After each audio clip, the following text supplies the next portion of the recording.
Right, we are live. Hey guys, how's it going? Welcome back to the Kiwi Lads channel. We are back for another match of the Champions Cup. This one, the Sharks versus Saracens. And at the moment, it looks like a stormy, rainy, windy matchup. It's going to be on the cards between these two sides. Now, looking at these two sides, as you can see, the Sharks, they are absolutely stacked for this game. They have got their Springboks back.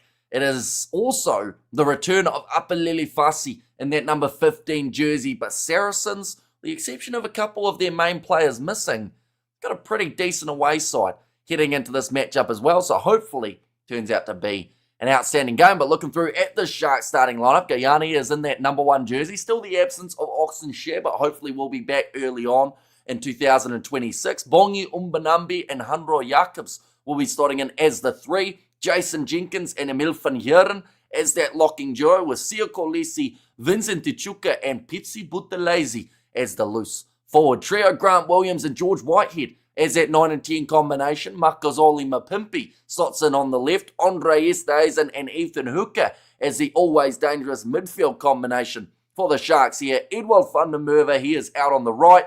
And Apalele Fassi, like I mentioned, back at number 15 in the starting lineup for the Saracens. They've got a Fijian up front with a Ronnie Maui, Theo Dan and Marco Riccioni as the number 3. Ezekwe alongside Harry Wilson in the locking duo. There are so many Harry Wilsons around the world at the moment. You got the Wallabies International, you got Harry Wilson in the Aussie Sevens, and now you got Harry Wilson in the Saracens locking duo as well. Theo McFarlane, the Samoan International, he will be there as the number 6 with Andy Christie as 7 and Tom Willis slotting in at 8. Bracken and Fergus Burke as that 9 and 10 combination. Hall out on the left wing. Hartley and Sam Spink in the midfield. Seagun with some pure pace out on the right wing. And then the experienced head of Elliot Daly. Honestly, head-to-head wise, I'm thoroughly looking forward to Fassi versus Daly in this contest. Elliot Daly, he was in some immense form for the British and Irish Lions up until his injury. Then from there came back in and still looks like a very handy player. He's got that experience. Fassi, he was in great form before his injury for the Springboks as well. Jordan on 15 and 23, says Albert. And there, so 15 is Apalele Fassi, and then 23 is Jordan Hendricks. So I think there is an error there on the team sheets. But yeah, Fassi does get to start, I believe, as the number 15 for this one. I couldn't afford season tickets this year, having a baby. Last season, I went to every home game, says Sash there, and we lost one match at home last season. And that Sharks team can beat New Zealand or England on a good day. Says Ruby, yeah, they've been struggling to even beat anyone as of late. It's the sad reality for the Sharks. It's been a thoroughly frustrating season of the URC so far. There have been games where they've been stacked with box and still haven't got the results to back it up. We'll have a quick look at the table. As you can see there, down in 14th. 1 win, 1 loss, 1 win, 1 draw, 4 losses for the Sharks at this point in time. Now, of course, this is not the URC. They have got a couple South African derbies coming up for the URC competition. First up against the Bulls, then up against the Lions. But if they can gel and they can play well here, they could score some really decent points out there on the park, get that points differential up that little bit more at the moment in this grouping. We do see that Bordeaux and Northampton, that's the wrong one. In fact, that's the completely wrong one. At the moment, in this grouping of the Champions Cup, we will get it up now. That is the game that is taking place tomorrow between the Saints and the Bulls. But currently on the table, the Sharks are sitting 5th in this group. They have 0 points. Saracens and Toulouse, as well as Glasgow, all have the 5 points at the top of the bunch. So this is a game for the Sharks to make some points back, get back into the running, and create some big opportunities. But the cheerleaders, they are still out in numbers for this contest by the looks of it. They are happy to be there in the absolute pouring rain for this one. Now we have got there how many England players are in the Saracens team. CS Seller, they've got a couple English internationals. Theo Dan being one. You've got Elliot Daly, and then off of the bench, Ben Earl is there. I say he will be one to keep an eye on for this contest as well. But yeah, not actually as many as you'd expect. No Maro Atoje for this game. Pretty excited to have George at 10. But I don't know, we need a 10 who attacks on the game line and frees our outside backs. Tom Willis in that number 8 jersey as well. But yeah, not as many as most would expect. Ezekwe is also in there. He has had an international opportunity. The Moana Pacifica could thrash the Sharks side. Sharks ain't in Super Rugby, no title, says Sock. And Saracens have a stronger team compared to La Rochelle. Yeah, it seems like Saracens have thrown together a bit more of a team that they do want to go and be competitive, at least get close up against the Sharks side. Not fussed on the Sharks, but I detest the cheating fellas that are Saracens, says Rab. And also missed the bet by 4 bloody points. The Stormers left 20 out there, says Saku.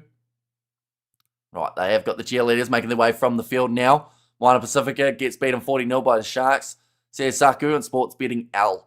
Says Sash, and George Whitehead is one to watch. He had a brilliant Curry Cup campaign with the Requas. He certainly did, and if we're basing it off Requas form, Dylan Mart going out there in the last contest for the Stormers, scoring himself 2 tries. Seeing Donovan Don picking up from his from his form in the Curry Cup, playing for, I believe he was with Borland, and he has gone on to play well in the Sevens. So those guys who did well in the Curry Cup, they are carrying over form, which does bode well for someone like a George Whitehead, who just seemed to have control of a game. And that is exactly what the Sharks need. Moana just started. Sharks were in the Super Rugby contest for years. I used to play in that weather. It sucks, says Sash. Yeah, it has affected the crowd a little bit. Like, they're showing the wide angle, and you can see the rain's actually falling physically sideways out there. So, you know, that's the type of weather that you just go, why are we out here? But sometimes, like, that's the half the fun of it, isn't it? Being able to go out there and just enjoy playing in these type of wet, hard to deal with conditions. It is what normally brings out the best in the players. But first half of this one, it is going to be starting up in only about 8 minutes' time while the conditions look horrible in Durban. Yeah, it could be a very rough game of rugby, to be honest. Like, hopefully it isn't, but there is a chance that we see everyone dropping the ball and everyone having those mistakes. The camera on the far side of the field is just getting absolutely pelted with the ball. Awful conditions. Hamish, not the greatest game to watch at 4 a.m. Yeah, but we were going to be watching it anyway, to be fair. Might as well see how they go.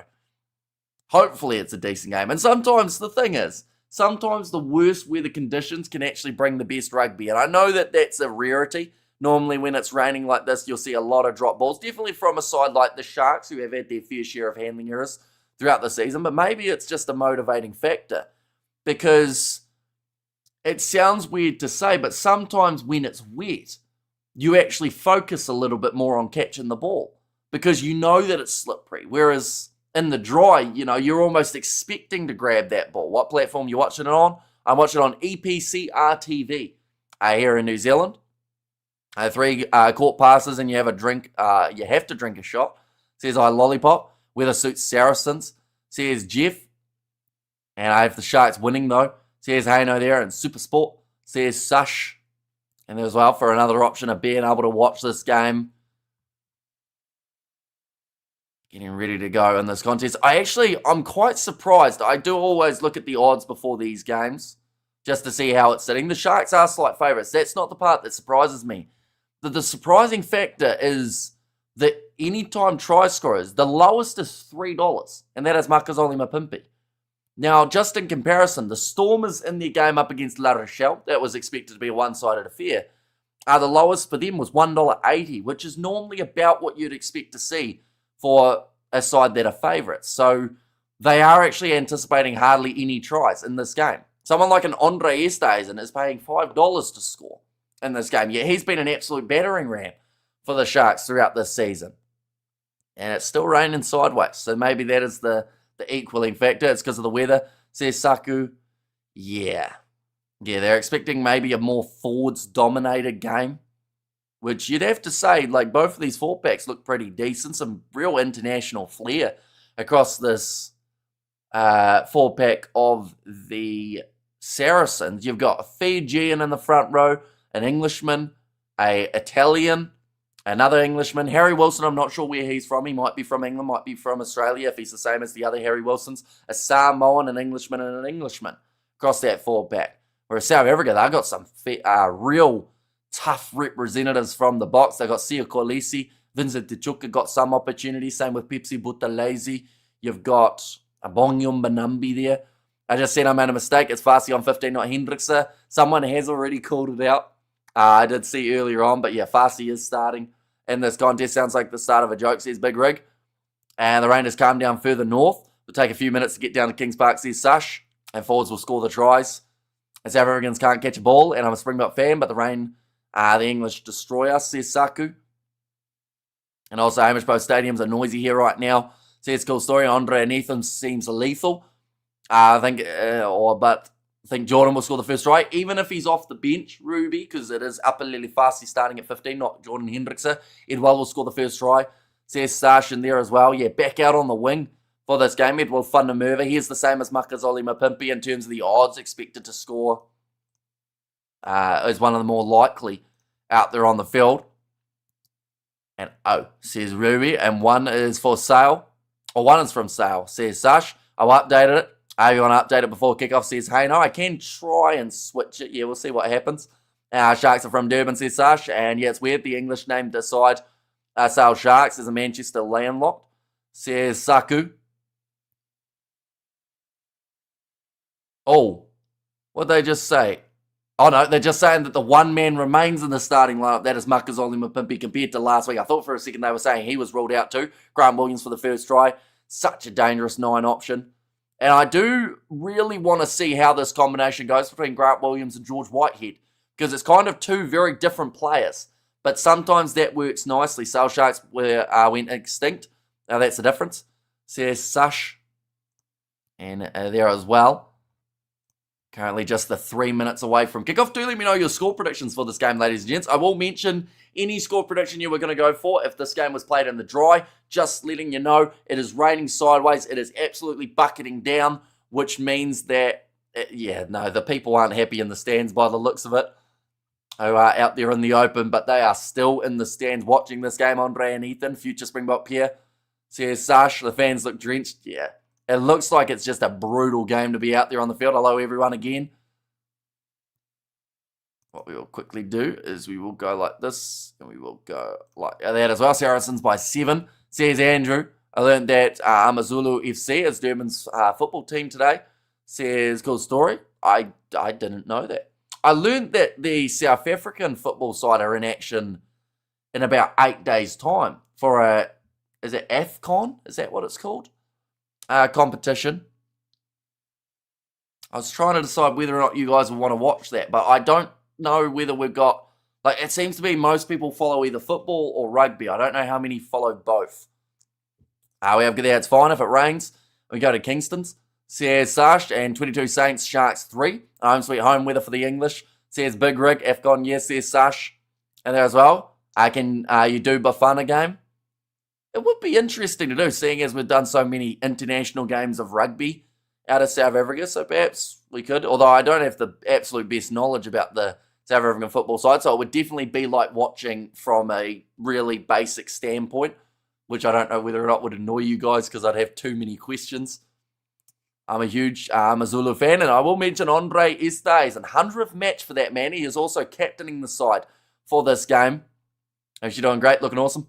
Says Ruth there, no rugby supporters in South Africa watch football. Says Salah. And I watch football, Salah. Says Sash there, Saracens by 12. You get a lot of views if you did commentary on Bafana. Says Saku in there as well.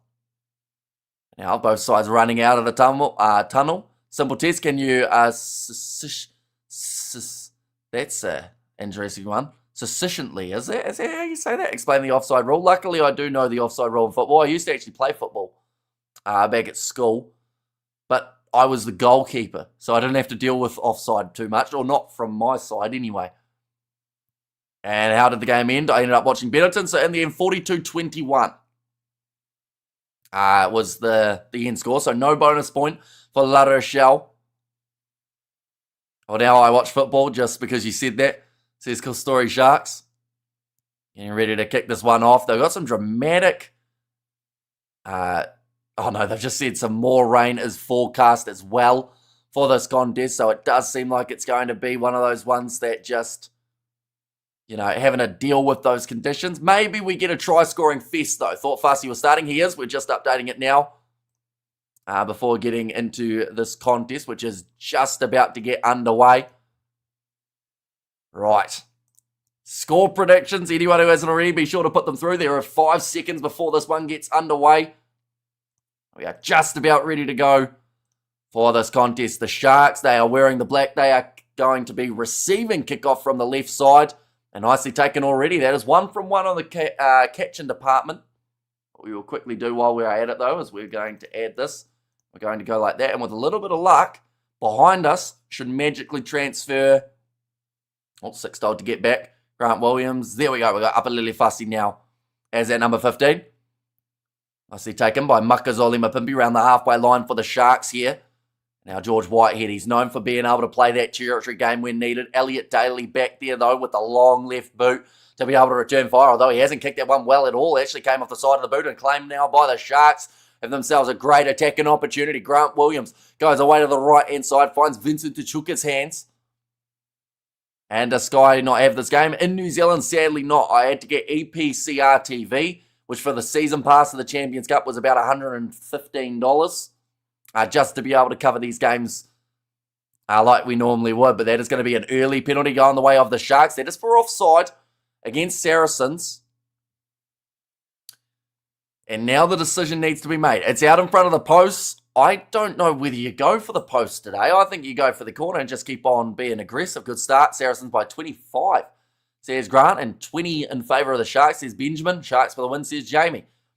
Right, and the turn down 3 points is possibly the first of many in this contest. George Whitehead, hasn't quite struck that one the way that he would have liked. That one's going to be about maybe 15 metres out from the try line. Stuff falling apart for us when we lost MMI and also Cornet. Says Sash, it's bonkers how difficult rugby makes it to actually watch the damn games. Yeah, like if you want to watch every league in terms of the big ones here in New Zealand, like the top 14 you'd have to buy a subscription for. URC you have to buy a subscription for. Sky Sports is separate rugby, so you got to buy a subscription for that. And then you've also got EPCR TV, which is now a subscription. Any games overseas, you've got to buy Stan Sport or something like that as well. That's going to be a cross kick attempted and another penalty going the way of the Sharks. Early chance here on attack for the Shark side. An early drive going against Harry Wilson. The wind's blowing hard and Durban kicks a goal will be hard. Yeah, I think the breeze is going from right to left, which means that the Sharks could probably bang it over from 60 metres, but I think that side wind would make it very difficult. Different companies, but it's the same here. Says Big Rig, and we're still wearing the gold. Says Sash there as well. But now chance to kick this one towards the corner. You think that a Bongi Umbanambi rolling maul try could be on the cards here for the Sharks if they do get this one right. Just to mention it, by this stage, Storm is up against La Rochelle, had already scored. They did score 2 throughout the first half. Sharks, they'll be looking for a minimum of 4 throughout this contest to get themselves that bonus point and back on track in what is a very competitive group with Toulouse, Saracens, as well as the Glasgow Warriors. They're all sitting on 5 points each. Gone in, taken by Pepsi Buthelezi. Here it goes, the rolling maul. Umbanambi, hang on, it's not in his hand, who that? It's Sia Kolisi who pops up with the try, but he's hurt himself. I think he's possibly wounded, or sorry, not wounded, winded, but he scored the early try for the Sharks. He looks in a bit of discomfort though, Sia Kolisi. And Hamish says, Marion, welcome in. Hope you're doing extremely well. Or you can listen to Hamish, like in the good old days when people listen to games on the radio. Watch the full games later on YouTube, says Ruby. And get in, says Sash. Yeah, brilliant start to the match for the Sharks. Sia Kolisi just rolling over. They didn't even need to pass it back to Bongi or Manami. It's not on Sky Sport. It is not, no. It's on EPCR TV here in New Zealand, which is a separate subscription. And good old days was Radio Sport, says Sock. And also wounded in battle, says Dylan. I think he has got up, Kolisi, which is good news. George Whitehead to line up this kick. He is using up every second of the allocated 60. And that kick has gone over, making the score now 7-0 in favour of the Sharks. That is a brilliant start to the contest, thing is. Where are new fans going to come up from? If you have to spend 130 just to watch the games, yeah, you're not going to get many. To be honest, to see a captain, not for this game. Andre stays in his, as it is his 100th game for the Sharks. Or 100th game in 100th game for the Sharks? He was at the Quins for a long time, though. Maybe it's just his 100th game in general. Mate, no, surely not. I'm not too sure, but he's captain anyway. See, as a machine, though. He just needs an oil change, says Sash. Now that one's going to be kicked high by Grant Williams. You can actually hear the wind through the microphones. That one not gone from Makazole Mapimpi. Did you like my super chat sticker, my present to you? Hopefully your family gives also a Christmas present, says Mona. I did see it right at the start of the live stream. It was 7 South African Rand, wasn't it, from memory? I believe it. It was very greatly appreciated. Now scrum feed.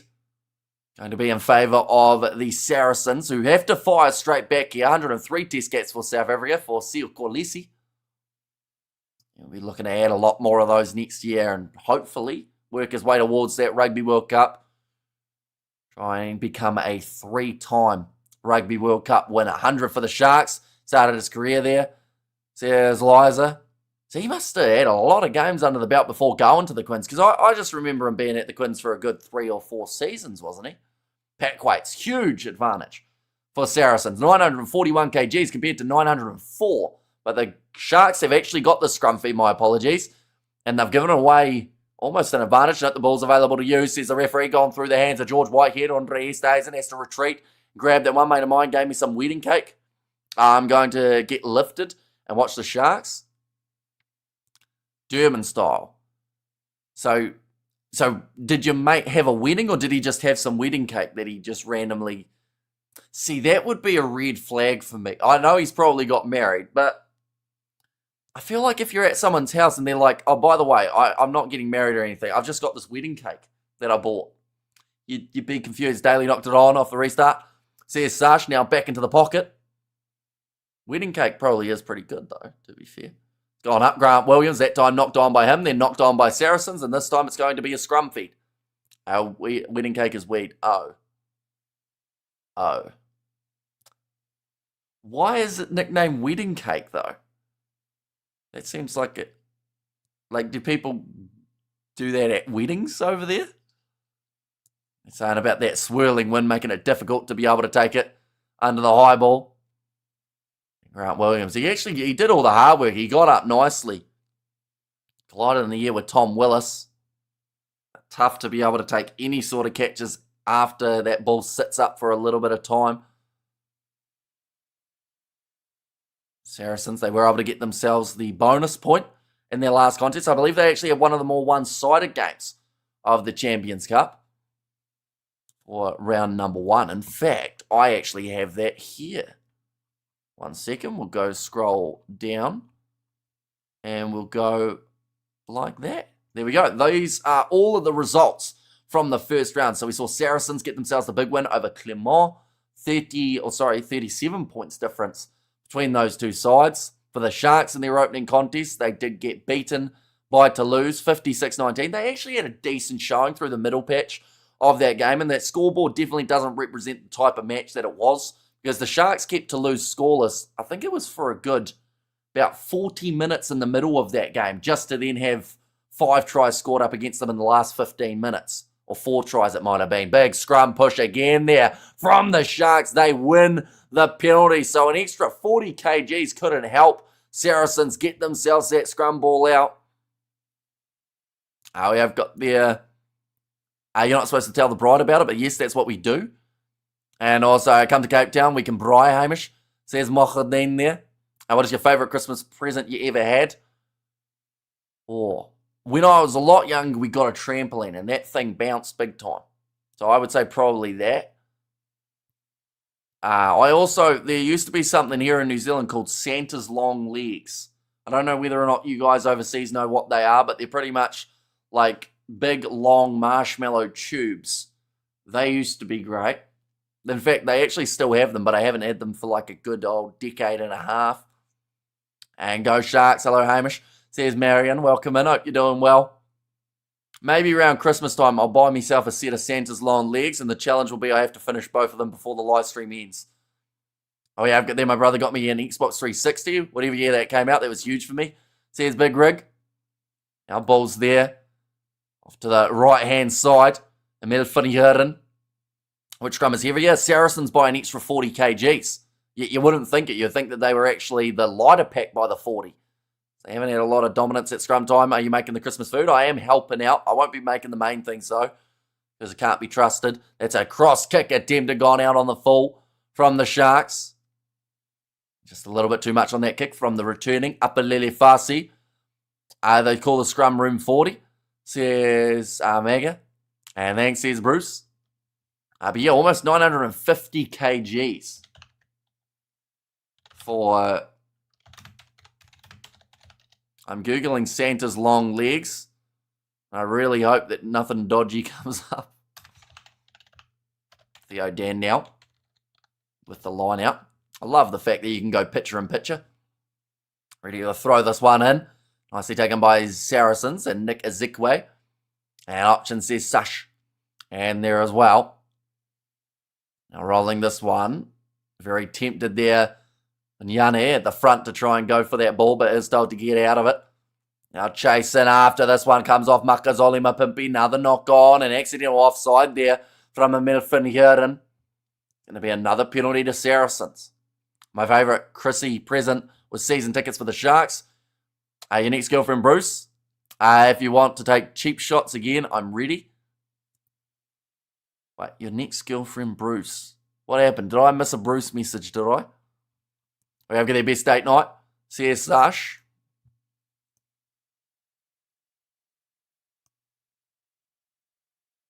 Now, going to be another line-out chance.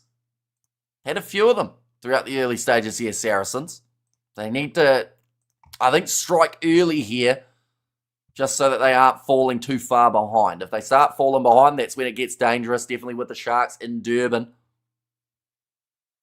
Going off to the left-hand side. Another collision. Big carry from Tom Willis, but a good shot on him by Bongi Umbanambi. Ball's loose for Harry Wilson. Which scrum is heavier? Says Ruby. But yeah, it is a big advantage to Saracens in terms of weight, but so far the scrum of the Sharks doing the job. Sharky's looking motivated. Says Sash. Another knock on from Saracens. We did say that this game was going to be plagued with a few errors here and there. This time it's Theo Dan, who was tackled by Seal Kolisi.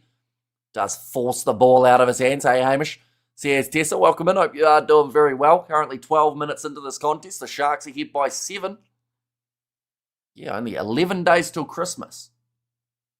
12 if you're in South Africa because of time zones. And it is still absolutely pouring down here. Bongi Umbanambi getting a little bit of medical attention. Big defense. Says Sash there, and the Sharks are back. That's a very risky statement to make, Tyrone. We're still early on in this game. Of course, things can change quickly, but I would like to think that they're at least on the right track now compared to kind of where they have been at times throughout the last little while. Now, just dealing with the Umbanambi injury. And they will be able to make their way back into that scrum where they have been adding a little bit of dominance. And all good, thanks. All the better to listen to your commentary. Here's Tessa there. And we got those derbies coming up around Christmas time. Just before and just after. There is a public Tuesday. What you doing? Oh, public holiday, I assume that is. On Tuesday. Here or where you are, Mohadin? What's on Tuesday? If there's one on Tuesday here in New Zealand, I didn't even realise. Which club rugby team do you support?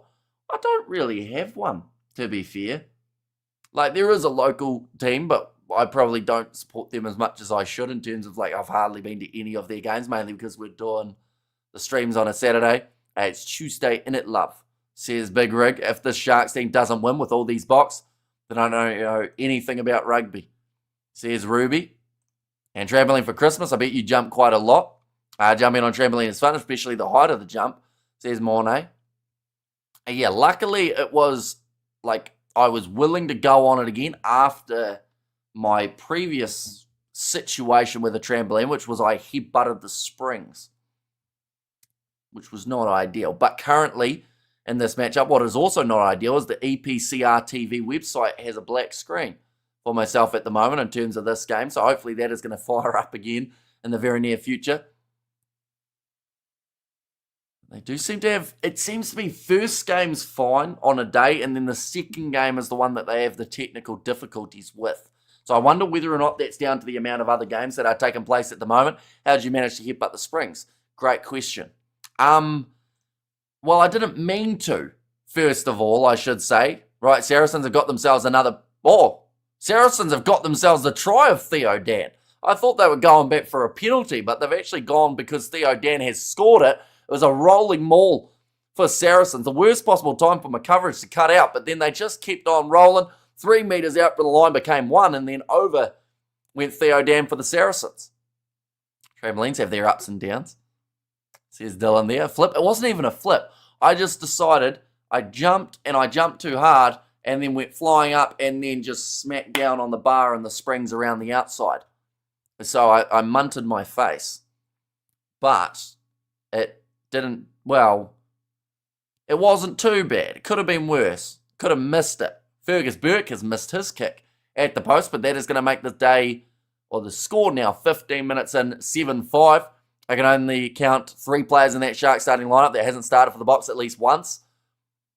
And I don't know why this guy's still a World Rugby ref, says Saku, and day of day recreation in South Africa.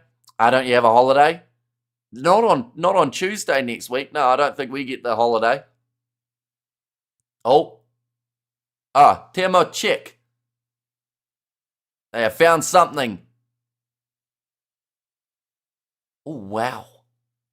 That is an accent and a half on the TMO, but pretty much what he has said is there is an obstruction from Saracens in the build-up to the try, and more than likely it's going to be taken out. And when are they going to start? Ligma at 10. Well, sounds like so many things I could say, but we will not. We will refrain. We're not losing, says Sarge. Well, they won't be if this try gets disallowed as well. We'll still give them that little bit of extra on top. Right, so they're looking for Harry Wilson here. Yeah, he looks in front, to be fair, when that line out has gone down. My only bad trampoline memory is I was jumping around on the big one with some kid. I crashed right into another jumping kid and landed right on top of him. He clutched his stomach and his parents had to drag him home. I hope he was okay, never found it. Found out, says Big Rig Joe. That's a bit brutal, isn't it? Trampolines are kind of dangerous. Like, you stick too many people on a trampoline, danger zone. What's happening with the no try? So it does seem like they're going to take this one away for the fact that Harry Wilson was in front of Andy Christie at the line out. Wait.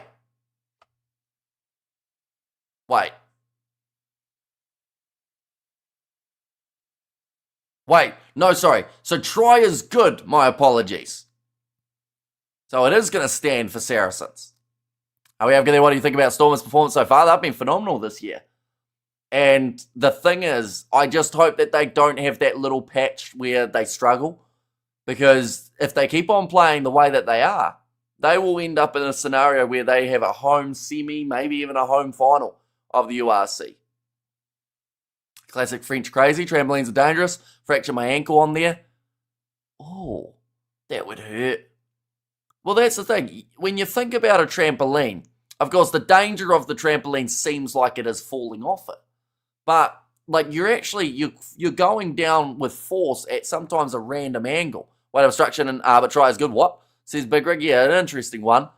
But the try stands. You can see Theo Dan clearly in front, says Sash. In there as well, but that one's going to be kicked up high by Bracken, going up for the aerial ball. Nice take from Upper Lele Fussy. It is great to see him back for the Sharks. Counter ruck from Saracen. Ball doesn't come out there. Win, score, scale, or sale, 50-30. Right, that one's going to be kicked high by the Sharks yet again. Oh, that was a butcher there from Bracken, who wanted to call the mark, but didn't actually catch the ball. Was it hurtful on the spring? Grazed on the spring. That's not fun. I understand what kind of pain you went through. Yeah, well, I hit my face on the spring. full on head first. I was probably lucky not to hit the bar, to be fair, or else my face would look very different right now, I would think. But no, it was one of those ones. It hurts at the time, and then afterwards you go, right, I won't do that again. So lesson learnt. Now booking on Manumbi. Ready to throw this ball in. 17 minutes into the contest. We've had 2 tries so far. One for Theo Dan, one for Sio Kolisi in this contest. Nicely taken by Vincent Tuchuka and the rolling maul. George put it on the 15. When we have no chasers. Come on, George, use your head. I assume that is from Sash. Now, Pepsi Butalese. That was your don't touch the stove moment of learning. Yeah, I had one of those with an iron as well. When I burnt the back of one of my fingers, because I went, is this hot? Ow, it's hot. Okay, don't touch that when it's hot. It's life lessons, really, isn't it? Now, Makazole Mapimpi. Chasing after that, putting pressure on Elliot Daly, who does take the mark well. I'm impressed with the Sharky start here, says Ruth. Yeah, well, they've looked composed at times throughout the early stages, which is what they do need up against the Saracen side, who do have a fair few athletes of their own. Taking a quick tap now, or quick throw-in, for the Sharks, going short side. Upalele Fasi showing off his step. It's taken down by Nick Ezekwe, and then knocks that ball on when he tried to get back to his feet. Frustration there for Fasi. And ouch, don't be adventurous. Daly needs to change his pants. Says Sash in there as well. And Sal beating Clement currently well. Says Haino. Yeah, Clement haven't had the best start to this Champions Cup competition, it would seem. I will mention whoever finishes 5th in these groups qualifies for the Challenge Cup round of 16. Whoever is last in the groups, they are done in this Champions Cup or Challenge Cup competition. So you definitely don't want to be last. Well, maybe you do, depending on how much of a break you want in between your other games. Chat is really wild and exciting, says Ruth there. But now the scrum feed coming in for Saracens again, or at least they were trying to, but that scrum has gone down. Off the back, Tom Willis running at Sio Kolisi. Bracken. This time looks back into the pocket. We hear every match, says Sash. Now going high. And once again, the aerial challenge for both of these sides. The ball did not seem safe. Fergus Burke does well to keep it in the field of play, just to have it kicked into touch by his teammate about a metre further down the field. And some of my friends had a concussion when he knocked his head on steel iron. Now that's brutal, says Mornay. It does sound it. If the Sharks could afford him, they should get Jacques as coach. They will be unbeatable for a decade, says Ruby. Now line out throw for Bongi Umbanambi. Hamish, I'm finished vacuuming my cats. Like, you're finished vacuuming where your cats have been, or you literally put the vacuum on the cat? And cleaning my garden, it's hard work. I imagine the hard part of it would be to get the cat to stay still. But now on Reyesta has a big bump off from him. His 100th match for the Sharks. Grant Williams going back across Gunyane. That almost looked like heat contact on him by one of the Saracens forwards. Told to stay back onside Saracens, but Grant Williams kicking it high. Makazole Mapimpi chasing after it again. Loose ball. It's going to be picked up eventually by Theo Dan. This could be anybody's match, says Ruth. Still got themselves that knock-on advantage, trying the step, but again slipping there. For it would have been, I think it was Ollie Hartley. Now Fergus Burke passes across to the right-hand side. One more pass on the outside to Angus Hall. He'll look for a chip in mind. Awkward one, well taken by Fussy. And now he gets driven towards the sideline. He goes out. And Saracens have the line out. Grant Williams asking the touch judge for a high shot on him. Ezekwe no arms. It looked that way, didn't it? It looked like it was all happening very quickly, but it looked like he was half by getting ready to make a challenge, but didn't get the arm around in time to make the tackle on the Sharks. We've seen them given as penalties before. My cats are playing with the vacuum. When I move it on the carpet, they attack the nozzle, says Ruth. Just showing there, Harry Wilson made 12 tackles. In last week's game, Mr. Kiwi Sir, I passed my exams and I'm going to Matric next year. Congratulations. Good stuff. I know that you had a lot of them that you had to try and pass. Yeah, you want my voice has sounded a bit brutal, doesn't it? But, no, very well done. You did have times where you had to try and concentrate on it rather than watching the streams, which was 100% fair enough. But yeah, great stuff. Well done. Or, well, maybe neighbour doesn't like Durban. Says Bruce, g'day, Hamish there. How you doing? Doing very well, Darren. You are doing well too. Theo Dan getting ready to throw this ball in. They have gone short. Ronnie Maui now going to Theo Dan with the inside pass. He's getting close to the try line. Here again for Saracens. Big clean out on Pepsi Putalese, asking for the penalty again. There's a trend at the moment. The ref's giving them absolutely nothing.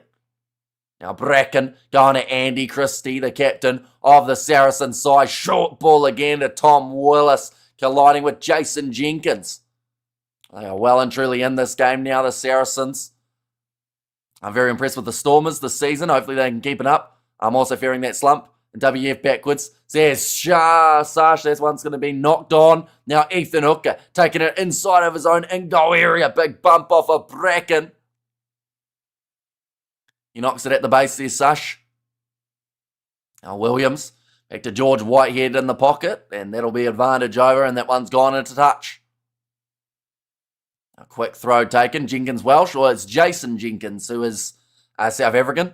Now Elliot Daly. Oh, what's this for? Right, the TMO's coming. I think that's for the clean out on Pepsi Putalese. Oh no, high tackle from number 12. Oh yeah, did catch him on the chin. That happened a long time ago though. The TMO actually... I don't know the rule for foul play in terms of how far back they can go for it, but that was actually after the next play, so a bit of an interesting choice there. I know that for a knock-on, you're not allowed to go back, but I think foul play, it must be as far as you want. The penalty does go the way of the Sharks, and they will be able to once again kick this ball into touch. Can the English even play rugby? See, Sasha, I mean, they're going pretty decent at the moment at it. And man played around the neck, but the Supersport Patriots will not show it. Anti-South African scumbags aren't Supersport South African, though. And can the, we have there the cat was the alpha for sure. And South African born Jenkins, he's Welsh like me, my grandparents. So is it just that he's South African born rather than South African in general? Interesting. We're going to see it now. Just that shot coming in from Ollie Hartley, a bit too high. Didn't even look like Ethan Hooker actually felt that one. Now ready to throw this one in. Bongi Umbanambi. Oh. Okay, closing the gap coming there from Saracens. Oh, and the Sharks have been told to get into the line as well. So it'll be heavily contested with Nick Ezekwe. Wanted to go up for the jump. No, in fact, they didn't even throw anyone up there. Now trying to get this one rolling forward with Bongi Umbanambi. Hanging on to it at the back again. And Jason Jenkins, born in Pretoria. The weather isn't too clever in Durban. It seems very wet. Yeah, it is wet and it is also windy, which doesn't help. If it was just rain, it would be a little bit easier for the teams. But because it's wind as well, adding an extra element to this game.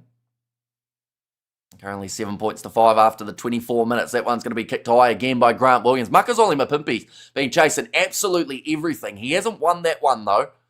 And he's at least putting the pressure on the Saracen side, and eventually that will force a knock on. Now pick and go from Tom Willis. Finds the offload to Riccione.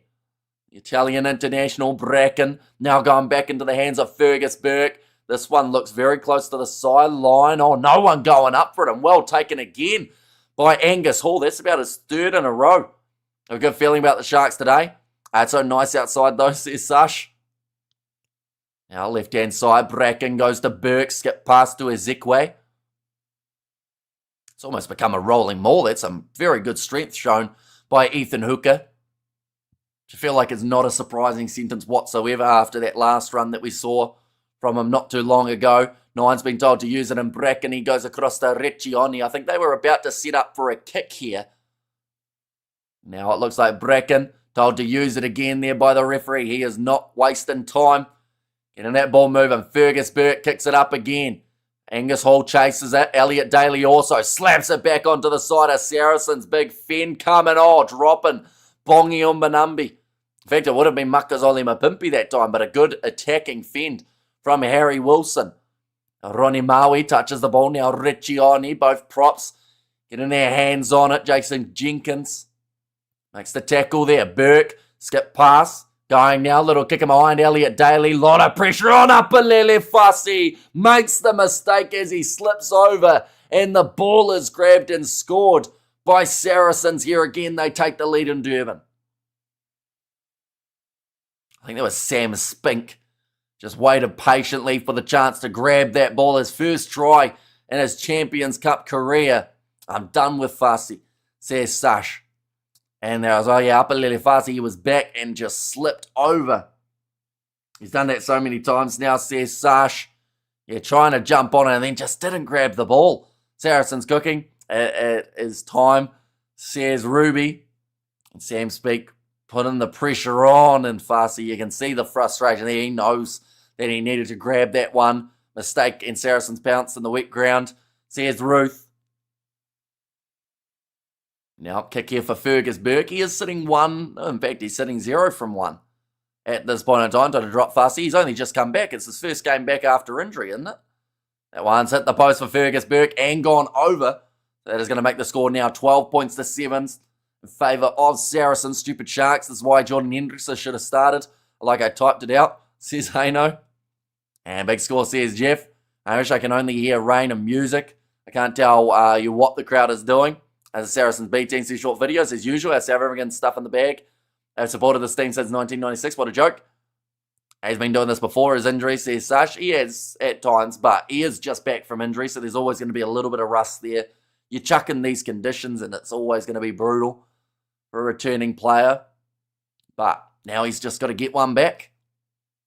Tom Willis bumping off Edwald van der Merwe. That's a name we haven't said yet. Has he touched the ball? Edwald van der Merwe. I don't think it's gone on that far side. In fact, that's probably a question. Where was Edwald van der Merwe when that try was scored? Because it was out on his wing.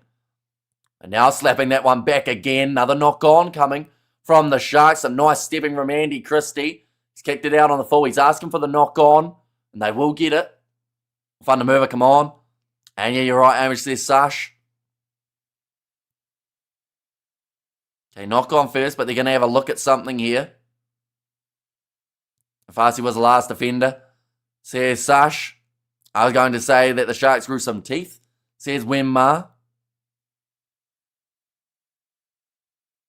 Yeah, it's currently 12 minutes remaining in this first half. Edwalla was in the line when the ball was stabbed through, says Sash. It just looked like that. Yeah, there was a lot of space, wasn't there?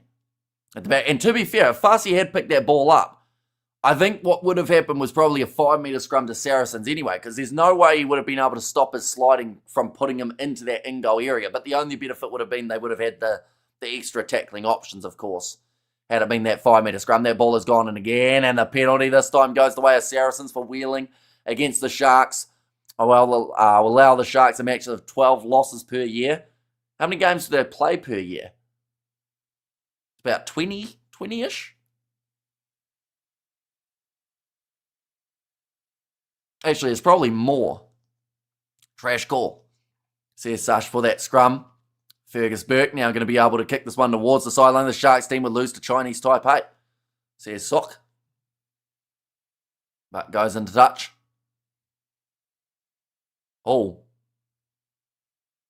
Injury he sustained against Japan. That'll be Oxen Share. So he is, by the sounds of it, 3 or 4 weeks away. Which is probably a welcome return, I would say, just because of the fact that for him in particular, you know, you look at the hookers, or sorry, not the hookers, the props at the moment, all not straight. Oh no, so it was forward off a Sharks hand, but because it wasn't a straight throw, it does mean that it is going to be ruled as, not straight first. And Hong Kong, China versus Sharks. My money is on Hong Kong, China. Sharks look tired. Sharks could give Wales a decent battle, says Cool Story. And they played 12 games per year, says Sash.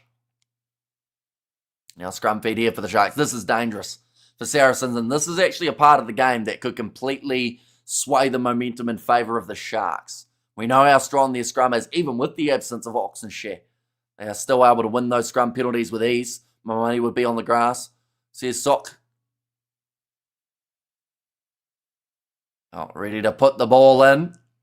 And as a big push, coming back this time from Saracens, who win the penalty. That's huge from the Saracens, heavier forward pack, as the Sharks, up until this point, have really been able to dominate the scrums. Ow, that looks like Riccioni's got a sore back of his neck. That is a bit of a concern as well for a prop, because he's probably crunched awkwardly on the ground. People have been making fun of the Sharks forever. None of us care what you think. Hashtag Sharks forever, says Sash. And also we have got the FFS says Sock for that penalty, and Sears here to rescue the Sharks, says Cool Story, and well, says Jeff. Right, it's a kickable 3. We'll give them the lead by 8. There is big concern here for Riccioni with the way that he did go down. The good news is he isn't down per se.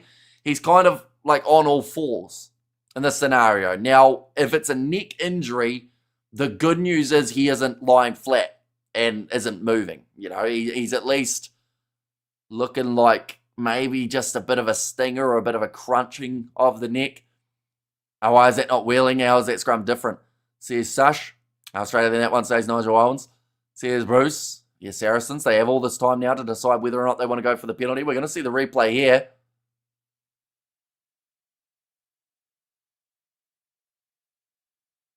Okay, so they're actually strategically showing that first scrum.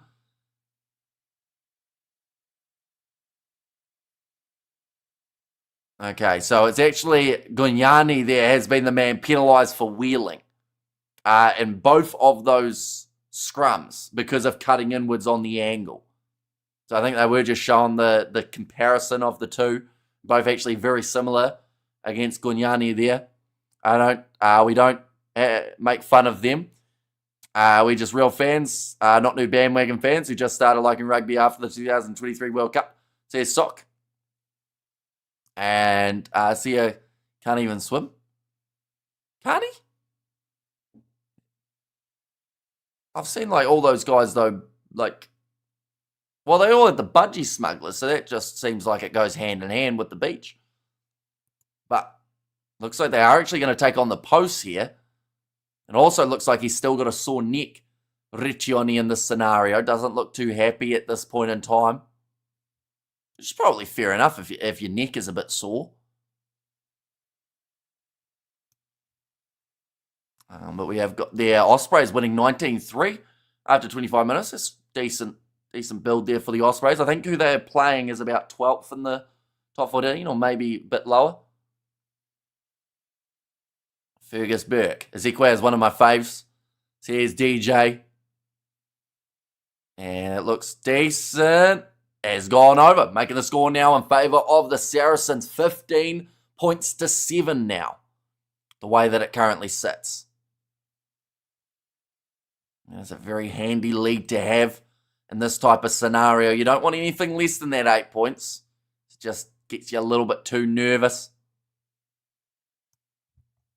Riccioni's still holding his neck.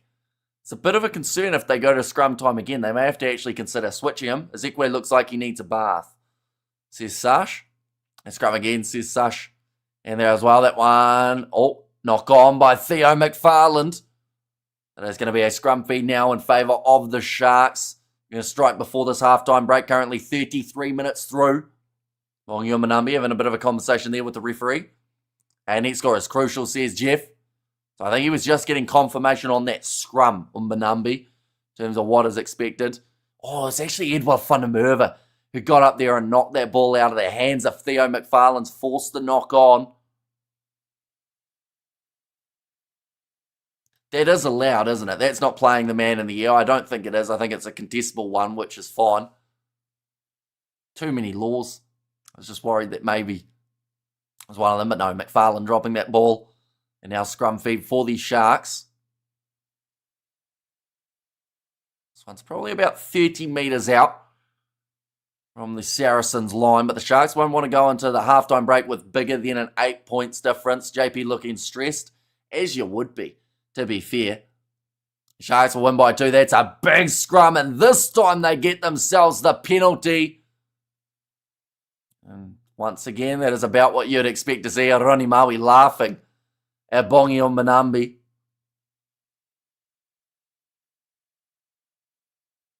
Now George Whitehead, he has the chance to be able to kick this one towards the corner. The last rolling maul, they did score with ease for the South Africans. It was Sia Corlesi who did cross that try line. That was a whole 31 minutes ago that we saw that try score, but a great kick from George Whitehead, getting them within that chance of being able to get the drive going. The Sharks are so bad, they lose to Wales in the England cricket team.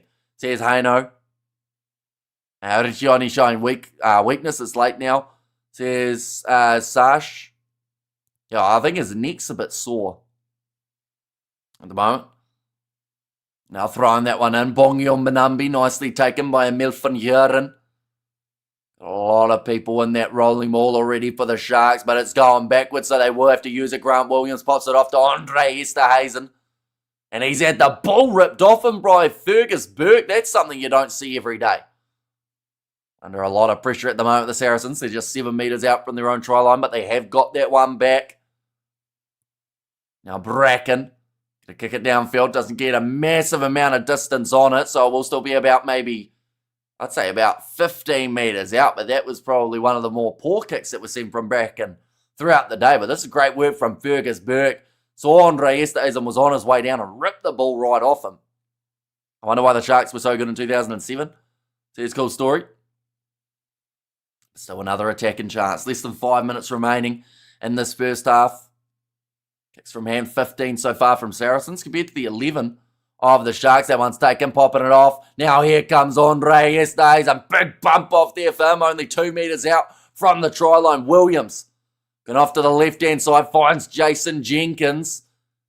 And that little bit closer again here. Williams popping it up. Seal Corlesi, he wants a second try. He's already scored himself one. They got Vincent Tuchuka on the flank. They're going to go out to Pepsi. Buthelezi just 1 metre out from the try line now. Williams may go for a snipe himself, or he's looking in behind. Whitehead, now quick hands, goes out to Apalele Fussy. He gets his try back.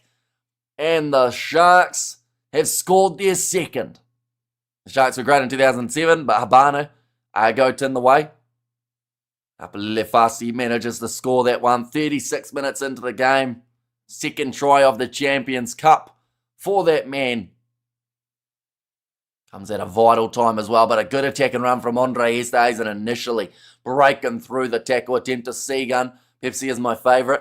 Says Sash there. Like how close it is coming into halftime. Says Big Rig here. Perfect time to score if you're the Sharks. Like I said, they wouldn't want to go into that halftime break down by more than 7. And now they've created not only a chance to be able to get back within 1 point, but also there's still 3 minutes remaining that they could potentially look at another one. I'm not over Habana either. Now 6 seconds remaining of Whitehead's time. Strikes it nicely. It comes on round, and that is going to be converted, making it 14 points to 15 now. And Farsi at the moment, he is going like this. He wants his side to G up that little bit more, heading towards the halftime break. Some dynamic movement, and the Sharks are over. Says Sash there. Now, 1 point difference between these two sides. Once we get the back line operating, they look deadly. Says Sash. Nicely taken by Vincent Tuchuka. Didn't actually get a carry in that last little play. I did see them go to Corlesi. They went to Pepsi Buthelezi, but Vincent Tuchuka, I still feel like he's wasted as a 7. I say it each and every week. I don't know whether or not people actually agree, because to be fair, Pepsi Buthelezi doing very nicely in that number 8 jersey at the moment. But it was when they were playing Emmanuel Tuchuka in that number 8 jersey, I think it was.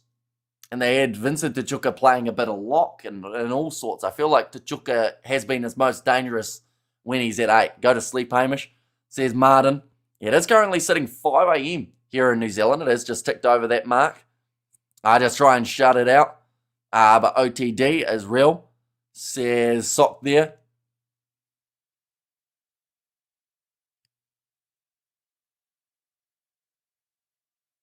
Okay, I think they were ruling that one as a scrum feed to the Sharks, although the commentators have just said it should have just been play on for Saracens, but he was originally an 8. And Manny is the 5. Yeah, well, that's what I thought. I thought that Vincent Tuchuka, to me anyway, has been his most dangerous in the number 8 jersey. Is the sun already out? Not quite. Still dark outside, just for now. But it might be close to out by the time this match finishes. Maybe. I still had to pay for the champagne I ordered. Minute 78 of that game, bitter pill to swallow. Now, big push again from Saracens, but they give away the penalty at scrum time. Grant Williams, he was considering going quickly, wheeling of the scrum, this time going against the Ronnie Maui. Right, Maui and Bongi Umbanambi having a bit of a conversation there.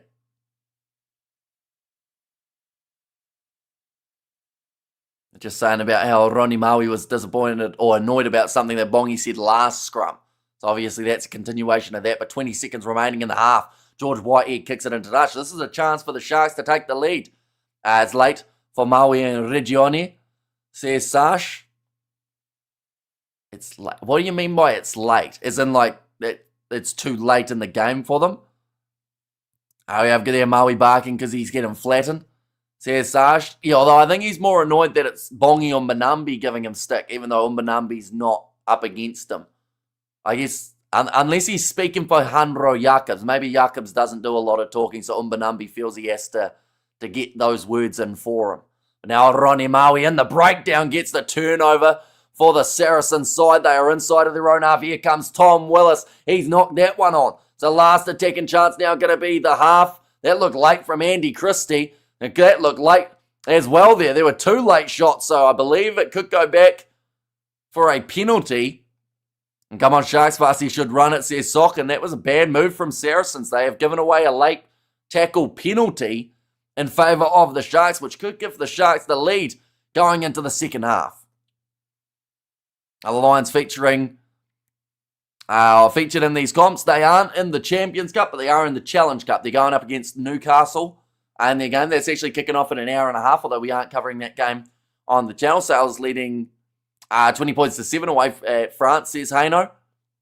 And whether it's grey here like the Sharks. Come on, Sharks, fast you should run it. Maui Bar. Oh, no, I read that one.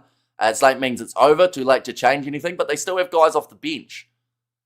So surely, it would not be late because they can change them, right? Or am I getting the saying completely wrong? Because if it's too late for these two, you've still got off of the bench Alex O'Driscoll and Marcus Street. So they come on, and then I guess it's too late if they're struggling, right? And give us those 3 points there, Sash. They've actually decided to kick for the corner here, the Sharks. Going aggressive for the last moment of the game. It's late for Maui and Regioni specifically, says Sash. Is this Hollywood Bets Sharks or Chelsea Sharks? Says, was there from short videos. So they are now the Hollywood Bets Sharks because of the fact that they are, that's their sponsor. So you teach kids cricket at school or at the local club? At the local club. So, yeah, it is the lowest team that the club have got in terms of, we've got 3 teams and they're the B graders. But nicely taken by the Sharks. Trying to get this rolling maul going again. That's gone down. I think they've said that Saracens, now they've pulled it down, so it is going to be the advantage in favour of the Sharks. What can they get going? Grant Williams, pick and go, big lobby. Ball goes to Ethan Hooker. One more pass. There is Edwell Thundermerver in the corner and scores at the end of the half. He's hardly touched the ball today, but he scored at a crucial time, and that is one big mistake that we saw there. He is skipping in celebration, Edwell Thundermerver. And Hollywood's Bets as the title sponsor with naming rights, that's collapsing, says Sash. It is his first try in a Champions Cup career. And I remember you, Hammy. You trained Ross Taylor, my man. Says Sock in there as well. A good finish from Edwell Thundermerver in the corner. Who do you think will win, Newcastle or the Lions? I think that it'll be a tough game for the Lions. But maybe they can get over the line. Oh, uh-oh. George Whitehead's disappointed. Guess what we're doing? We're going to TMO. Right, they're checking the last pass to see if it was forward here. That catch was pretty good, hey, but was it off a forward pass is what we're about to find out. A nice one, Shark, says Nick. Maybe. Maybe. We got to wait to find out. Right, Ethan Hooker, last pass. That might be forward. And Newcastle have an ex-Bulls playing at fullback. See the replay now. Any sign that he tries to throw it? Oh, no, to be fair, he tries to throw it backwards. But it does maybe drift. It's definitely flat. There's no denying that. But, okay, they've said thrown forward clearly. But I actually, to be fair, that made it a little bit trickier because of the fact that he did intend to throw it backwards. You sometimes can tell by the hands. But it's going to be marginal. But it's going to be ruled as no try by the sounds of it. Right, they want to check the angle from the in goal. And I Hamish, good to come home and hear you hear good reporting. Keep up the great work. Always looking forward to these times. Says Shabby Tiger. Thank you very much, mate. Greatly appreciated. Not clearly, says Sash. Yeah, I wouldn't call it clearly forward.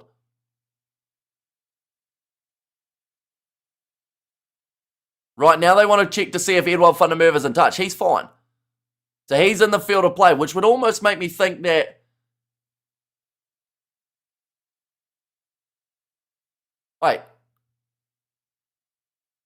Wait, they're getting aggressive.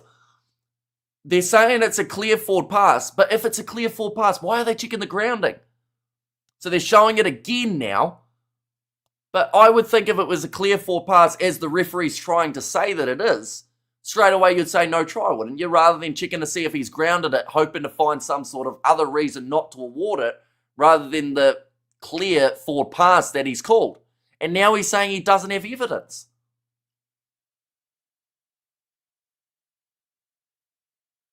Right, there's now no evidence. Okay, so the try will stand. Referee, all throughout that build-up, said it's clearly forward, it's clearly forward. Let's check the grounding. That's okay. It's still clearly forward. No evidence that it's forward. Try stands. There you go. But that'll be the end of the half, ladies and gentlemen. And that kick has gone over as well. Confronting, says Jared. An unsolved mystery call, but I like it, says Sock. But yeah, leading into half-time now. 21 points to 15 in favour of the Sharks. So the try does go down to Edward van der Merwe. But that's one of those scenarios where you have to be so careful as a referee how you say things. And how's the AR? Yes, I agree. Yeah, so everyone said, yep, it's forward, yes, it's forward, but we'll give it as a try because there's no evidence that the ball's gone forward. Try to the Sharks. At the end of the half, the Sharks will take it. I mean, most sides would in that scenario. I'm confused with that call. Yeah. Didn't make a lot of sense. At least what they were saying didn't. Like, at the end of the day, like I said, it almost looked like Ethan Hooker, the way that he tried to throw it. He did have intention of throwing it backwards. And don't get me wrong, it was close to flat. Maybe went forward, maybe went back. But clearly forward, but still a try is the comment from the referee to end the half. Nonetheless, I'm about to sneeze 1 second, ladies and gentlemen. We will be back in a very short moment as I'm about to mute.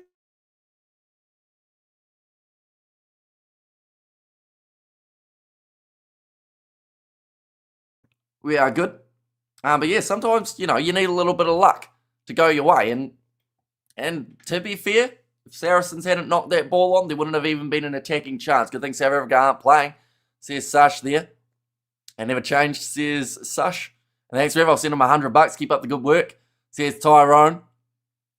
And also we have their Sharks hunting, playing much better. Yeah, that last 3 or so minutes, they seem to go out with a lot more intent, which is good. And actually what they need, because now they are only one try away from the bonus point. Mr. Kiwisu, are you sick again?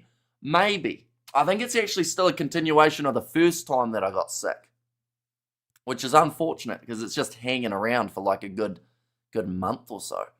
Where's Maro Itoji? Does he play for Saracens? I'm sure he plays for Saracens. He does play for Saracens, but he's not playing in this game. That decision at the end of the first half is going to be the main talking point. Well, yeah, definitely because of how it was worded. Once again, I have no issues with them giving that one as a try if they feel that it went flat, which, to be fair, like I said, Ethan Hooker's hands, he looked like he had intent of throwing it backwards. And if there wasn't clear, conclusive evidence that it went forward, try stands. But you can't have it that the referee says, clearly forward, we'll check it again, clearly forward, we'll go to a behind angle to see if there's a grounding, but it doesn't matter because it's clearly forward. Try stands, no evidence to overrule that it wasn't forward. Like, that's when you get a lot of confusion going. The refs kind of said some nonsense. Yeah, he would have been better off just not saying a single word, waiting for the TMO to say no evidence, and him going, okay, try stands, easy enough.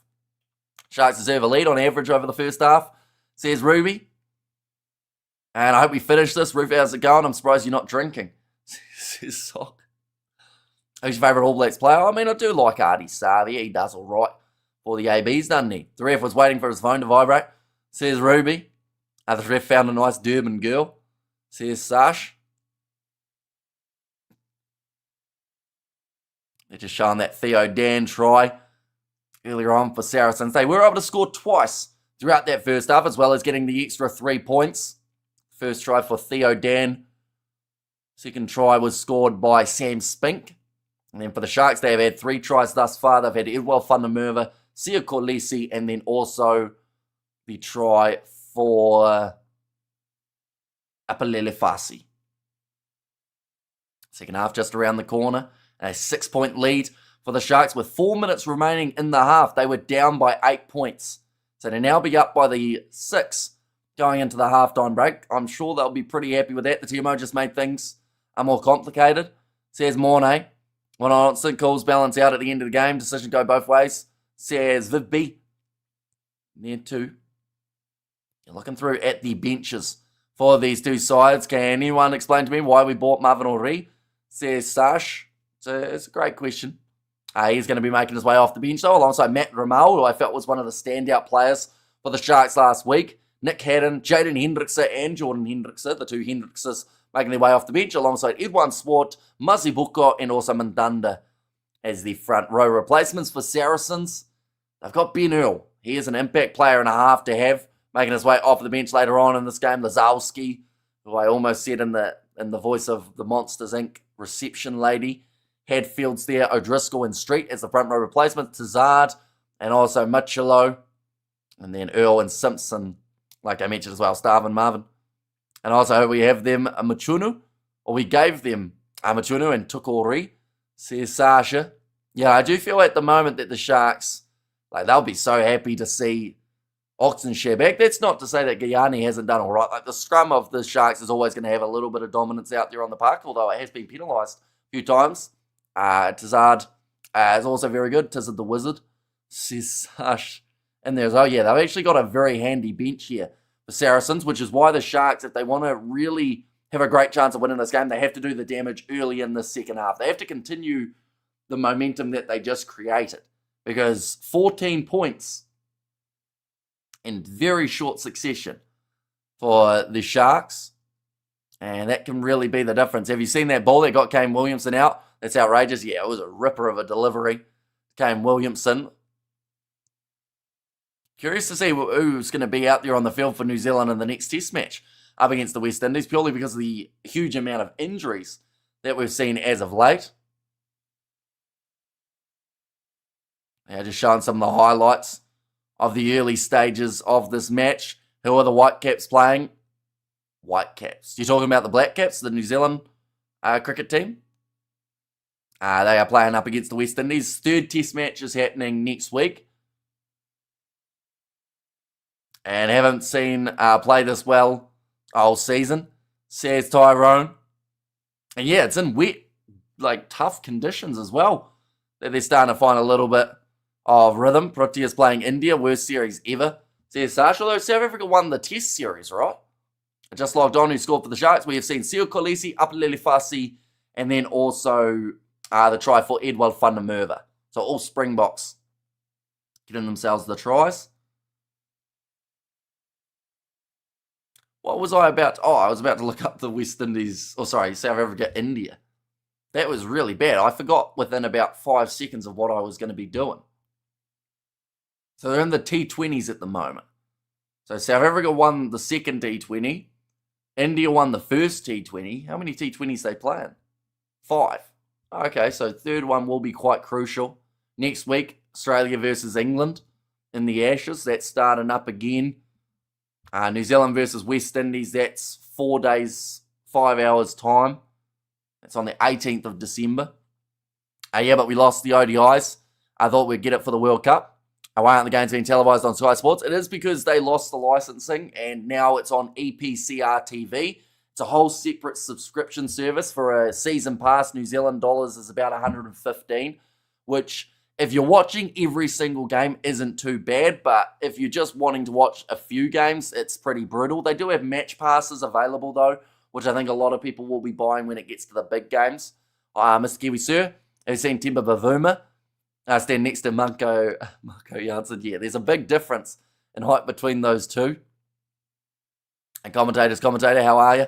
Says Quandele there. Welcome in. Hope you're doing extremely well.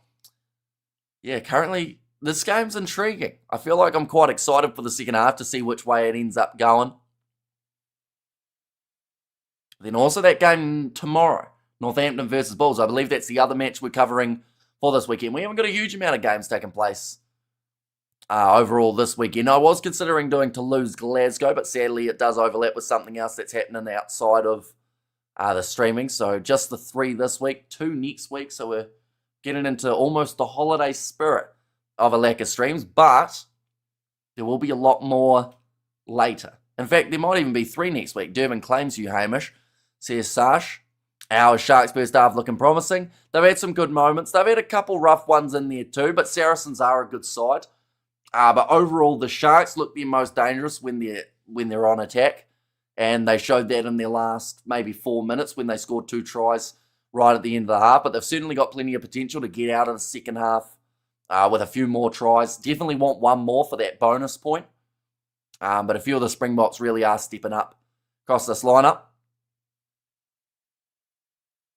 And apart from Farsi mistake, we look okay, says Sash. And yeah, I feel like Farsi made up for it though with the fact that he was able to score that later try. Yes, anyone could have run that one in, but looks better on the score sheet when you've got a try for yourself. And Funny would make a good 13. Says Ruby there. And I hope Andre has a great man of the match performance for his 100th. He's had a couple good runs, Andre yesterday, and hasn't had a huge amount of the ball though. But when he has touched it, like he was the player who created the chance to then go on to score the Apalele Farsi try. But yeah, hasn't had a huge amount of possession as of yet. But Theo Dan, I would always score against the 10, says Sash. And Timber Bavuma and Marco Janssen, our own version of David versus Goliath, says Mornay. I will also mention it's almost light outside. I know someone asked earlier on, and I said by the end of this game it would be light. Currently 5:20 a.m. and you'd almost be able to get away without needing a light outside currently. Let's be real. He is underrated in my opinion. I think some underrate him. I certainly rate him. I have ever since, even before the days of him being at the Quins. But like his breakdown ability is absolutely huge, and his running ability, just bumping off defenders, makes him such a threat to any side that he's up against. The fact that he knocks off forwards the same way as he would the backs with ease. Andre underrated. I think he's our premier centre after Dukes, says Sash. And true, but tall though, I think. But yeah, I could see that. While White Lightning for fly half. While Sharks in the lead, they are scoring 2 tries at the end of the half to now take a lead of the 6 points. Don't jinx it, says Sash. Still rain falling in Durban for this contest at Kings Park. I have to say, decent crowd for a game that is being played in rainy, windy conditions. Probably people who had already had the tickets before they knew the weather report. Decided, well, we've bought them, we might as well go.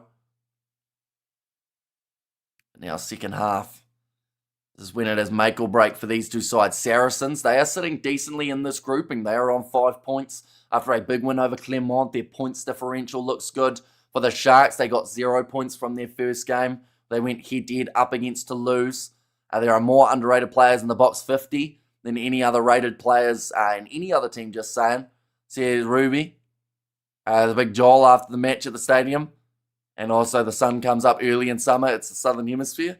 And Donald played, or did play rugby at school. Just waiting to see the players make their way out of the tunnel. It's actually quite hard to see the tunnel because there's a whole heap of raindrops on the lens of the camera. It don't seem like they are going away anytime soon. But overall, visually wise, it's actually been quite easy to see with the constant rain that they're getting. I think it's because it's raining sideways, not towards the cameras that they have got. Plus, the cameras are under cover, of course. Northampton have gone full strength against the Bulls. Yeah, they want to make a statement in that game, so we have to wait and see how they go. But we are going to be covering that one on the channel. It will be exciting to see what happens in that contest. Saints are a good team, says Sash. And constant rain in Gauteng are bloody depressing. How's the weather in New Zealand, Hamish? It hasn't been too bad. We had hail the other day and lightning and whatnot. It did end up damaging some cars around the area, but outside of that, it's been all right. A little bit of sun, a lot of rain every once in a while, but that's what you need this time of year. Makes the grass grow.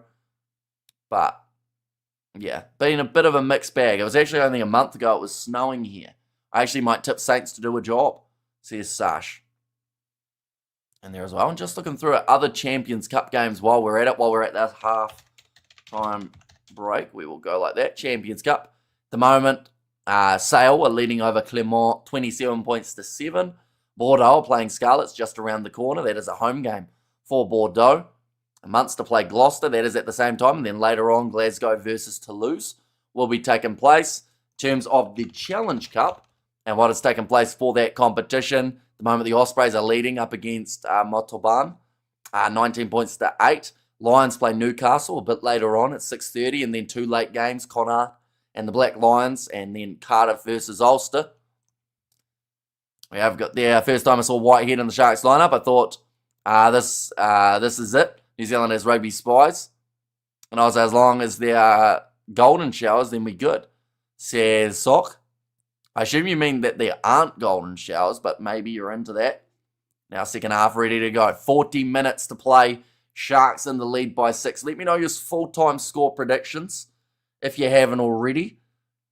The rain's still falling, so there will still be a few handling errors along the way, which honestly I still feel benefits the Sharks. Their scrum did look more dominant, even though they gave away more scrum penalties. I feel like they were a bit unlucky with 1 or 2. Hello, no I'm not, says Sock. And also one of Sale's best matches this year. Good for them. They are only 2 to 4 in the Premiership, says Jonathan.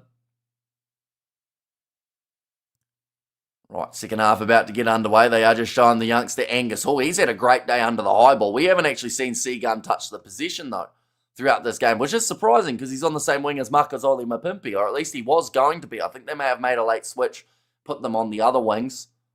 Sharks by 2 points, final answer, says Ruby. Right, Luke Ramos is not out on the field. The players are. Here he is. Luke Ramos either getting a last-minute sandwich or maybe just having a bit of a conversation with that TMO going, what are we going to do about the fact that we both thought that wasn't a try and then we gave it anyway? Now getting ready to kick this one off, though. The Sharks going from left to right. 40 minutes to get their season back on track. Of course, this is not going to go towards URC points, but this might stop them from getting demoted to the Challenge Cup and perhaps even spot in the round of 16. Now, George Whitehead always kicked it off the side of the boot, and it has gone the 10 metres. Great kick from Whitehead. Slapped back by the Sharks, and they get themselves the early possession. Up a little fussy, looking for the kick in behind. And it goes dead by half a metre. The Sarries wing is good, and my Pimps hasn't jumped for anything this first half, says Sash. I can't believe that it's 27-7, Sale lead, and they get a sin bin, figures. Yeah, we probably just jinxed them by saying that they're doing well, haven't we? Lucky Fussy, says Sash. I thought the same thing in the 90s when Justin Swart played for the Wellington Hurricanes, then went back to Natal. Now scrum feed here for Saracens, 45 metres out from their own line. If that kick had gone 1 metre to the side, it would have been a massive one for the Sharks and could have really put the pressure on Saracens. It can sometimes be a game of inches. Now, ready to put this ball in now, Charlie Bracken. Took the try off too. That is Sale this year now, 20 points to 7, says Jonathan. Ball is fed in. They're trying to get it out there quickly. Big push there. It's scrum time, but no one getting the advantage. Now Fergus Burke looking for that kick in behind, wanting the 50-22. And tell you what, He's got it. That's a brilliant kick from Fergus Burke. There were 2 players back for the Sharks, and neither of them were able to block that kick. And here it comes, there's Sash. And this could be a momentum shifter here for Saracens, as they will have themselves the line out from inside. The Sharks 22. I've just said that at the moment the rain is as heavy as it has been throughout this whole contest. Taking that line out time, Andy Christie pops it back to Tom Willis. To R by Bongi Umbanambi. Back across to the left-hand side, chopping tackle by Andre Esterhazen. Ball's left alone, Christie the captain. And he helped get his side back onto the winning side of the equation. Ronnie Maui taking the collision with Handro Jacobs, just like they have all throughout the scrums. The earlier stages of the game, big driving tackle from Edward van der Merwe, forcing Sam Spink, one of the try scorers for Saracens, backwards. Big chopping tackle on Christie. But slow getting back up to his feet, Bongi Umbanambi. I think he used his head to make that tackle. And head to shin is not a good combination. Now Harry Wilson, driving backwards again, Fussy with another brain fart. Up a good effort, says Albert. A huge bit by Edwill. Theo Dan, tackle once more. They have been forced back to the 22. Now for Saracens, good hands from the young winger here for Angus Hall. Almost went through again. Tackle had to be made.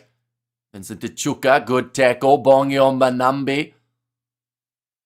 He's lurking right next to that breakdown, ready to make the next tackle, and he does make it alongside Emil van Heeren.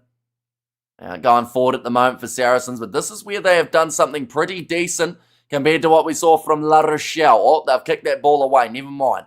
I was just about to praise them for what they've been doing. Was that taken back by Edward van der Merwe? I don't think so, so it should be a goal line dropout. But what I was just about to praise Saracens for was, unlike La Rochelle, when they got on an attack, Saracens weren't going for little chips, little grubbers, or anything that gave possession away. And then straight after that, they kicked the ball away and end up giving it into the hands of Edward van der Merwe.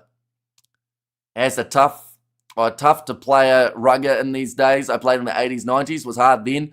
I started being rugged by those old South African teams. Or rucked, I think that might be, from Sock in Fact. Now, 36 minutes remaining on the clock here. Saracens back in possession, but all they've done is lost themselves a lot of meterage by trying to go for that chip and behind. I don't think anyone was ready for the Burke one. I'm back across Fergus Burke, this time going to Elliot Daly. He's going for a chip and behind again. Gives the ball straight to the Sharks, who have plenty of time. George Whitehead kicks it downfield into touch, and again, Saracens have a break and play. Edwell is the man. Says Sashi has scored himself a try early on. I never played for any international teams, but played against a lot of them. Are very dirty fellows. Says Sock. Now, line out throw. Theo Dan. I was just looking at the amount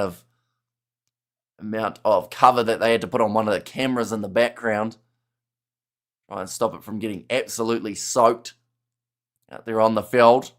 Nicely taken. And the line out by Theo McFarland. He's one who we haven't mentioned too much throughout this game. The Samoan International. Of course, Samoa, the last side to qualify for their Rugby World Cup. Another chip attempted in behind. This time it almost worked. It's gone down. Looked like a knock on, but it's going to be play on just for now. Makazole Mapimpi forces it down. It's going to be another goal line dropout. In fact, he says that he didn't ground it.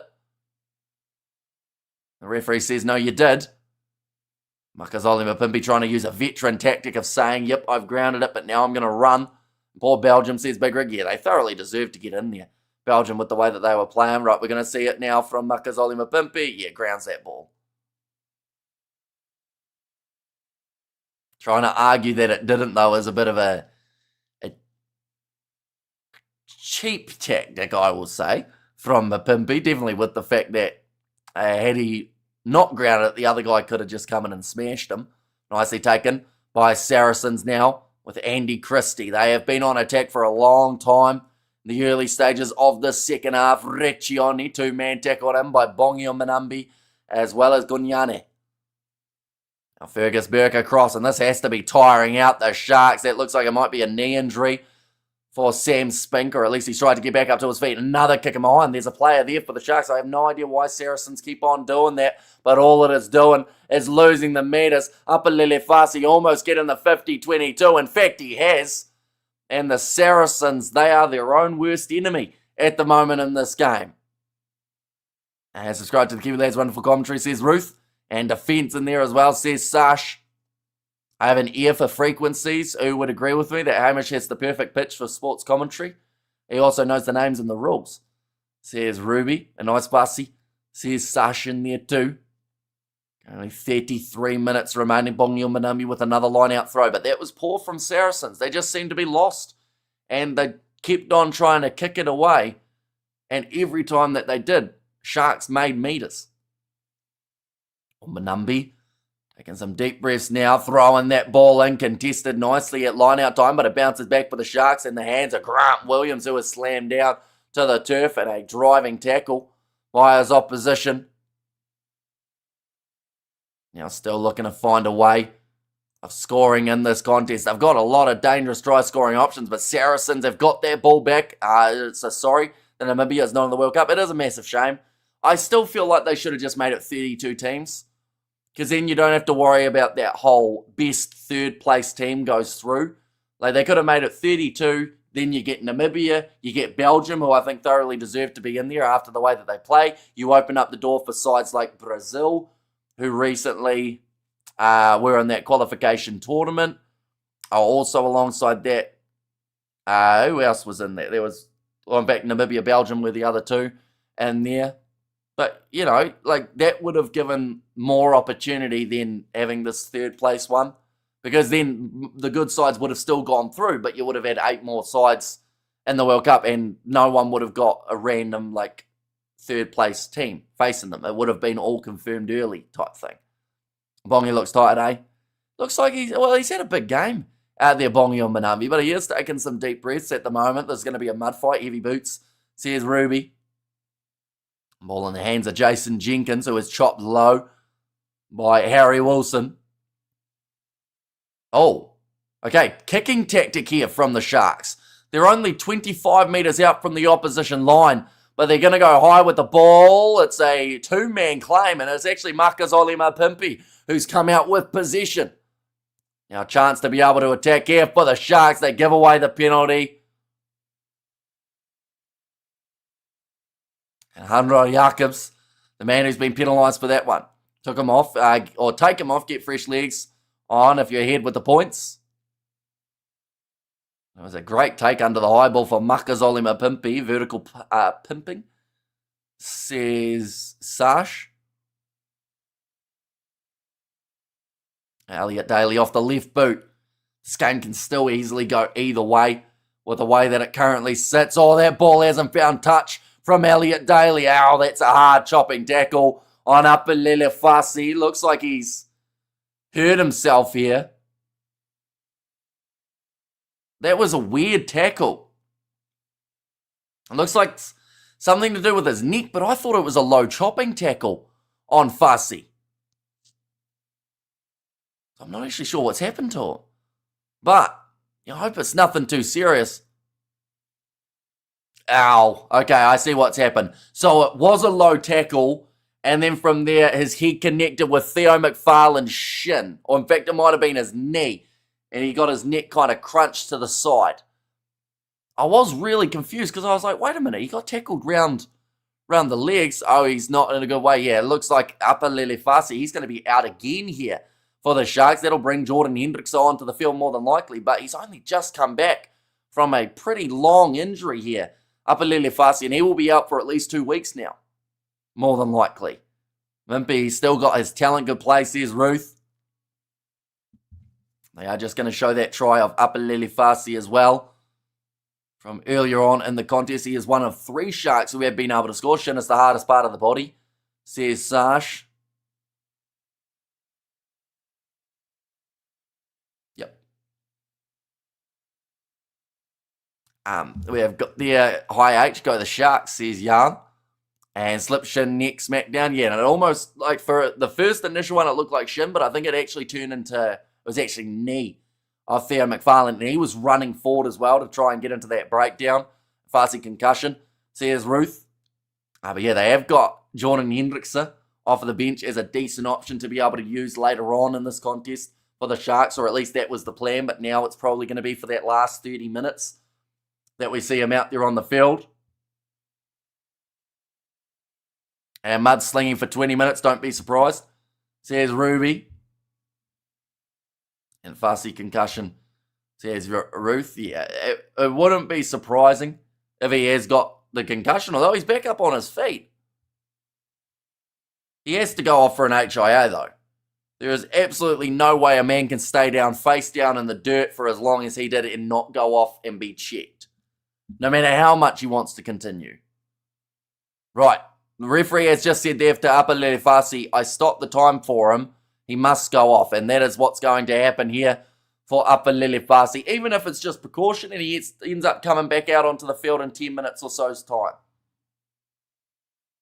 Right, Jordan Hendrickse is going to make his way onto the field.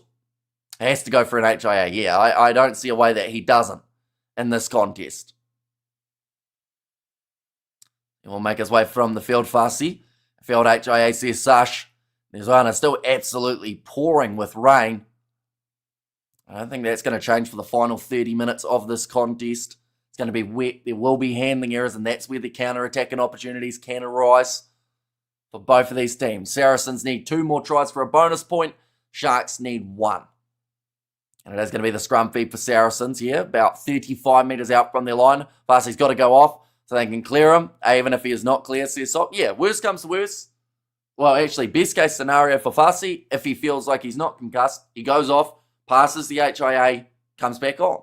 And if anything, he'll be a little bit more fresh for those later stages of the contest, and then you can actually, make a couple other changes, because they've got that 6-2 split, so having that extra back, being able to make his way back on would be massive. And Mavimpi is a tough SOB, says Ruth.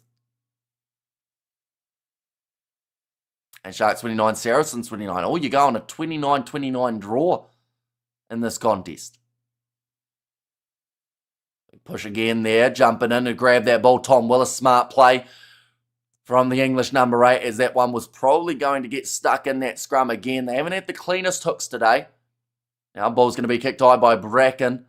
His last kick was a shocker. That one's a bit better. Makazole Mapimpi knocking that ball on. Riccioni knocks it back to McFarland, who does drop it. Oh, Mapimpi's told to stop making the tackle. Surely that's stepping out, says Sash. Saracens said they will win this game, even if they need to #ball grab, says Xander. And at least it's not cold in Durban, even in the rain. Bonus of being in the tropics. This ref doesn't know how to scrum works, so I assume that is. Says Sash. Right, Edwin Swat making his way onto the field. That is for Bongi Umbanambi. And straight away, Bongi was going like this. So he's describing the scrums to Edwin Swat straight away. I almost believed in the Sharks, Hamish. Says cool story. Oh, Sia Kolisi also going off the field. Playing 51 minutes, which is more than he would normally play for the Springboks. But Swat, he will make his way on for Umbanambi. And in terms of the Kolisi replacement, I believe it would be Nick Haddon, I want to say. Does that mean that now we get to see Vincent Tachuka off the back of a scrum with a reshuffle? Oh no, sorry, Ramal will make his way on. I completely forgot about him. Makes perfect sense too, because he has been playing 6. Referee trying hard, says Ruth. I'm thinking of putting on a jersey, says cool story. Now, ball is in the hands of Saracens. They currently sit about the 35 metres out from the line. Some very good defence has been coming throughout this contest from the Sharks. Now again, Bracken looking to send it to the sky. I'm not liking how much Saracens are just kicking this ball away. That one's going to be another aimless one, nicely taken by Makazole Mapimpi. And they will take the mark. I'm back into the pocket to Jordan Hendricks. So that one's gone off the side of the boot, so that will not find touch. In the middle of the field, get the Jays on. Or are they already on? Says Ruby. And the Sharks on top, says Tyrick there. And Nick Haddon is pure KZN. And ball and raised there, says Sash. And normally Sharks are behind at this stage and trying to get a miracle win. Now they're in front. It's good to see them perform. Here's Xander. Oh, ball is there for Grant Williams. Back into the pocket. Finds George Whitehead. They do have 2 decent kicking options when it comes to booting that ball downfield now, with Hendrickse out there on the park as well. Elliot Daly will go for the high boot. Going infield. Oh, it's a tough one to take. They let it bounce. That's a risk. George Wyatt dropping the ball. Well cleaned up there by, I believe that was Edwin Swart, showing a little bit of extra oomph, but Saracens get over the ball and they win the penalty in the middle of the field. Are you looking great after 5 matches? Is it 5? It is only 2 today, fun fact. We're actually a light schedule for this weekend as well as next weekend. I think that it's because early, like February's going to be hectic and January's going to be pretty busy as well. So these are kind of my holiday periods of streaming, but we're still going to be doing the 3 this weekend, like I mentioned, probably about 2 or 3 next weekend as well. Now lining up this, okay, they're going for the post here with Fergus Burke. I'm not against this tactic, but at the same time, you're down by 6. You're going to get it down by 3. Then if you get another one, you're back to a draw. But it just seems like maybe this was the time to put some pressure on the Sharks. But they have had a lot of phases where they haven't been able to break through, and that does get the 3 points. So now 21-18. Few changes being made. Here comes Ben Earl. Very English, not a band. We usually play catch-up. Bad option, says Sash. And that's why. So Riccioni makes his way off. Ben Earl, he will want to be a real kind of counter-attacking player. Hamish, what is your drink of choice? Just in general, I do quite like a Fanta, to be fair. Although drink of choice for live streams is just this big 1.5 litre of water. Normally the way that we go. I feels like 5, Hamish, because I missed the first one, says Ruth. Not a bad option, though. They need momentum, says Sash. It's a tackle made on Tom Willis. I'm ready to roll this one back again for Charlie Bracken. Let's kick it downfield, and that one's gone straight down the middle. Counter-attacking chance, although Jordan Hendrickse has knocked that ball on. And it's going to be a scrum now for Saracens. And Burke, baby, don't miss it, says Ruth. What position has Ben playing? So he made his way onto the field. I think it was for Theo McFarland. So there's a chance that he could be slotting into either 6 or maybe Tom Willis has gone 6 and Ben Earl's gone into number 8. We're about to see the scrum, so that will tell us a little bit. Absolutely, what do we know? How much we know? Everyone wants the W, hey? Says Sash. Yeah, he's hardly touched the ball this second half. Oh, in fact, Ben Earl came on for Wilson. So I assume that's because McFarland moves to the locking duo, and it looks like Ben Earl is playing 6 based on the scrum. Unlucky Jordan, says Sash. 25 minutes, though, remaining in this fixture. Still close between these two sides, which, to be fair, this was the game out of all the South African sides that I felt would be the closest. And Tizzard is on the field for Ezekwe. Now, scrum. Referee tells them to use it. Fergus Burke going across. Attack and run forward from Ollie Hartley. Not a huge amount of time with the ball in hand for that man throughout today. Andy Christie does well to handle that one. It was passed behind him. Hamish is a vodka drinker. Trying to fool us, putting it in a water bottle. Says Xander. I've been doing a lot of defensive work, putting lots of pressure on the Sarries playmakers. Says Sash. Oh, that's a hard collision there. And Marcus Oli Mapimpi, he's swearing at the player who made the tackle on him while on the ground. That is impressive. Which Jordan 22 or 23? Jordan Hendrickse is on. Jaden Hendrickse is still yet to make his way on. A very slow half of rugby. Yeah, it hasn't been as eventful as the first half. In fact, we haven't seen any tries scored. In fact, we've only seen 3 points scored. Kicked out on the full by the Sharks, so they are going to go back. They're going to go back and look at that Makazole Mapimpi collision, though, I believe. With Theo McFarland. Oh. Yeah, Theo Dan did try and go in a little bit. No arms again, says Sash. This game is exhilarating. Happy to hear it. I've been telling him to use his arms. Yeah, it does look like they are going TMO here.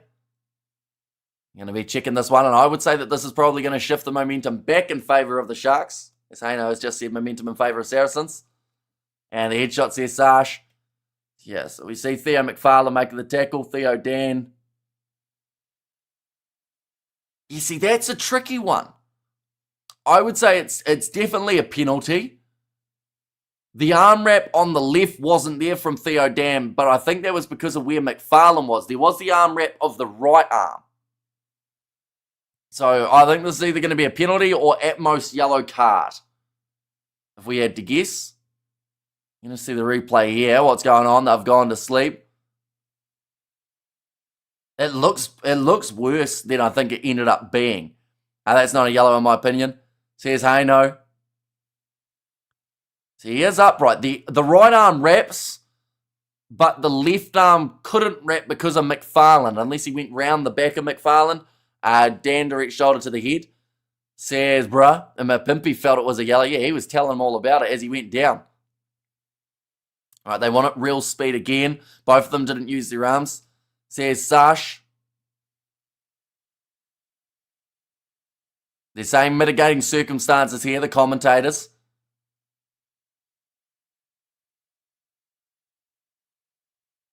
They want real speed, and they're doing it just in slow-mo. There seems to be a real communication issue with the referee and his TMO today. Hashtag red card. Says Xander.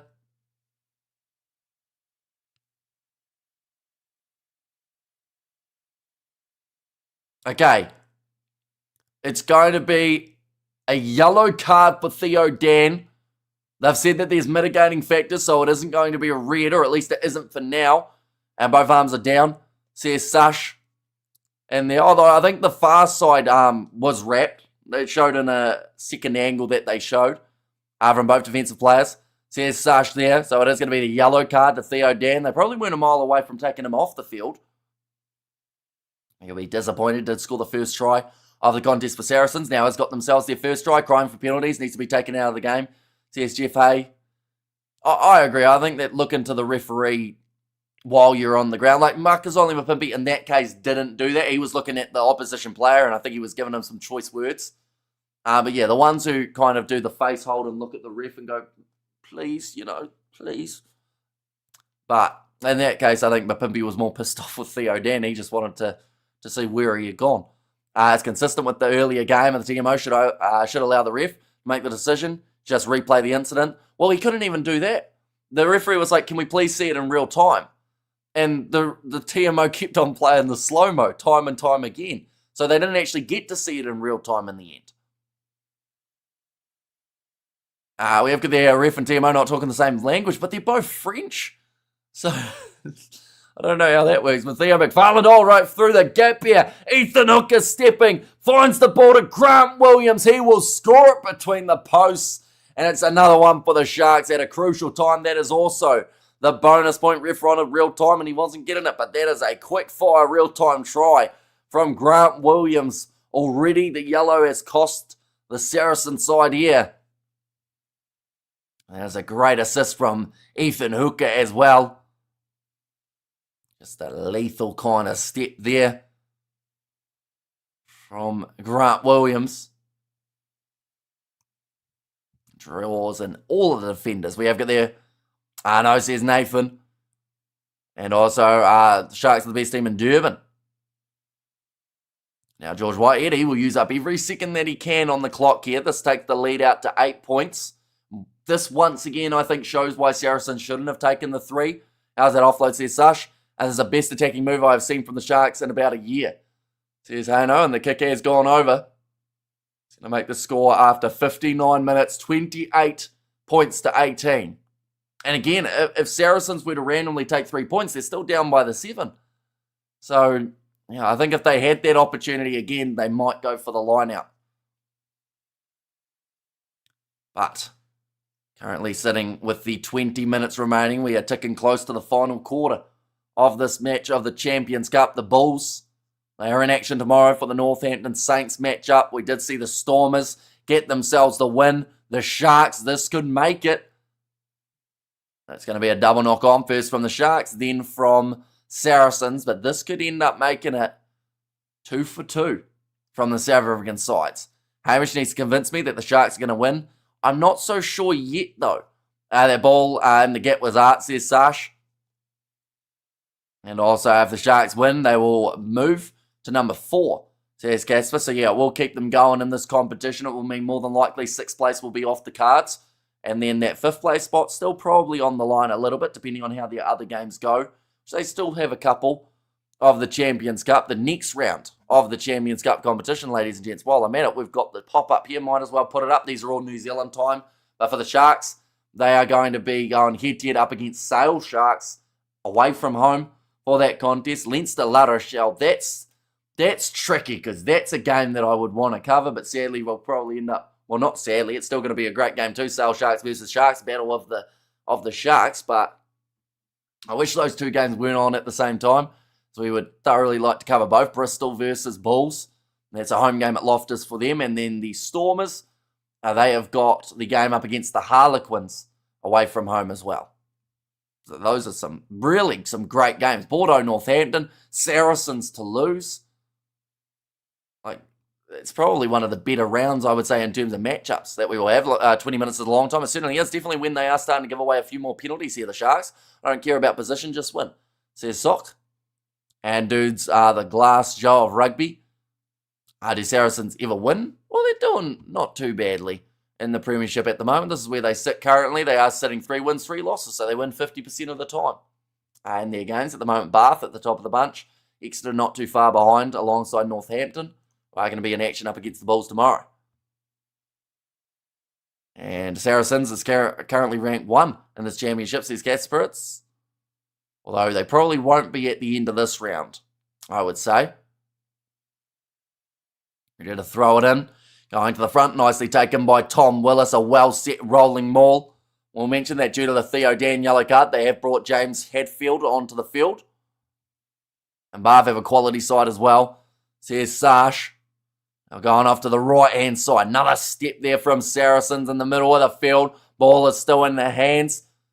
Going to be the run from Sagan. Now right again. Finds, big collision on Ollie Hartley. Good defence from the Sharks just for now. They are playing with an extra man. How amazing is this competition? Would this competition be with the Crusaders and Blues in it? Well, we've got that Club World Cup coming up in the near future, which hopefully will bring those exciting matches that everyone wants to see. Bombing sides from all around the world. Elliot Daly has to dodge. Now passes it off to Fergus Burke. He's lined up by Andre Estes. And great hustle from the number 12. But they will go back for another penalty. This is against Vincent Tuchuka. I don't actually know who has the strongest team in the Prem. Says Sash. As Plumtree coach on this game, or the new coach, it is JP Peterson. Charge of them for this contest. They have to kick for touch here, Saracens, or go for the quick tap. Okay, the commentator there has just said, even at rolling maul time, you're not going to roll it over the line up against the Sharks pack. They scored their first try of this match from a rolling maul, from further out than this one. So I'm not sure what he means. They're talking about the scrum as the option, the commentator. I think he just wanted the Sharks to win a penalty because the scrum's actually where Saracens have looked the most shaky throughout this game. Plum is just admin at the moment. Says Sash. We see there Lazowski has made his way onto the field for Spink. Saracens have to make a plan soon, says Ruth. And burn down the house heat. Ready to throw it in here. Theo Dan. To get this line out right. Oh, hang on. Referee's just having a count up, making sure that they have got the right numbers. Oh, and they don't, by the looks of it. Referee's saying one of them has to get back onto the line. Right, now ready for the throw. Oh, referee, no, he caused an absolute problem with that line out. Oh, the ref's eyeing up someone. Who's he looking at? Oh, no, referee's made a mark and told the Sharks not to move off it. Come on, Sarah, says Alex doing Life YT. Now, line out throw here, nicely taken by Saracens. Looking to get this rolling maul going. The Sharks driving it sideways. Being told to use it once. That maul is going further and further towards the touchline. They will go off to the left now. Fergus Burke decides to have a run at Makazoli Mapimpi. Big driving tackle from Andre Estes.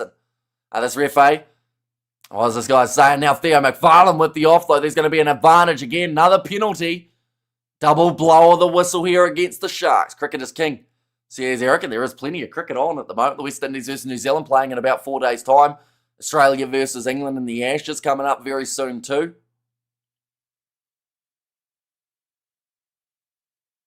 Okay. So the Sharks defended the rolling maul, but it was because they were offside. Aluxinus says sock there, and England and South Africa have kings. Says cool story. Yeah, Grant Williams just rushing up a little bit too much. In fact, it was after the rolling maul. Currently 16 minutes remaining in this contest. Still time and still very stressful for both of these teams. Saracens need 2 tries to get themselves not only into the lead, but also a bonus point from this fixture. For the Sharks, they just need to keep on increasing that points differential if they can. They've got the bonus point for the 4 tries already. So now it is just about making the most of the opportunity. Tending as rhubarb patch. Says Eric. Now Saracens looking for the rolling maul. That same maul, commentators have said that they will not be able to score off. Now it looks like maybe they're going to tempt fate here and go a little bit closer to the try line. They're over and they score off of the rolling maul. So right choice from Saracens as they go over for another one. Question, can someone from the defending team that isn't part of the line-out go in and defend just like attacking players do? Says, hey, no. As long as they wait long enough, I think it's fine. You just got to make sure you're not offside. But it is the try for Angus Hall, who honestly does deserve it the way that he has played throughout this game. Had a lot of great jobs under the high ball throughout that first half. But it's the backs who managed to get over. What? Says Sush and call them the Red Roses. Says Big Rig, second rolling maul try. Says Big Rig in there too. Yeah, rolling maul's popular in this game. We did see Siu Kolisi scoring off the rolling maul early on in the fixture as well. The Sharks scored, says Ander. No, Saracen, sorry. I might have said the other way around. And now Fergus Burke. Ready to line this one up.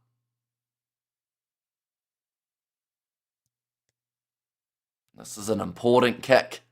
This would put them back to only 3 points down for Fergus Burke. He's just hung it out to the side a little bit. That's going to keep the score 5 points separating these two sides, 28-23. And suddenly the game has changed. Says Ruby.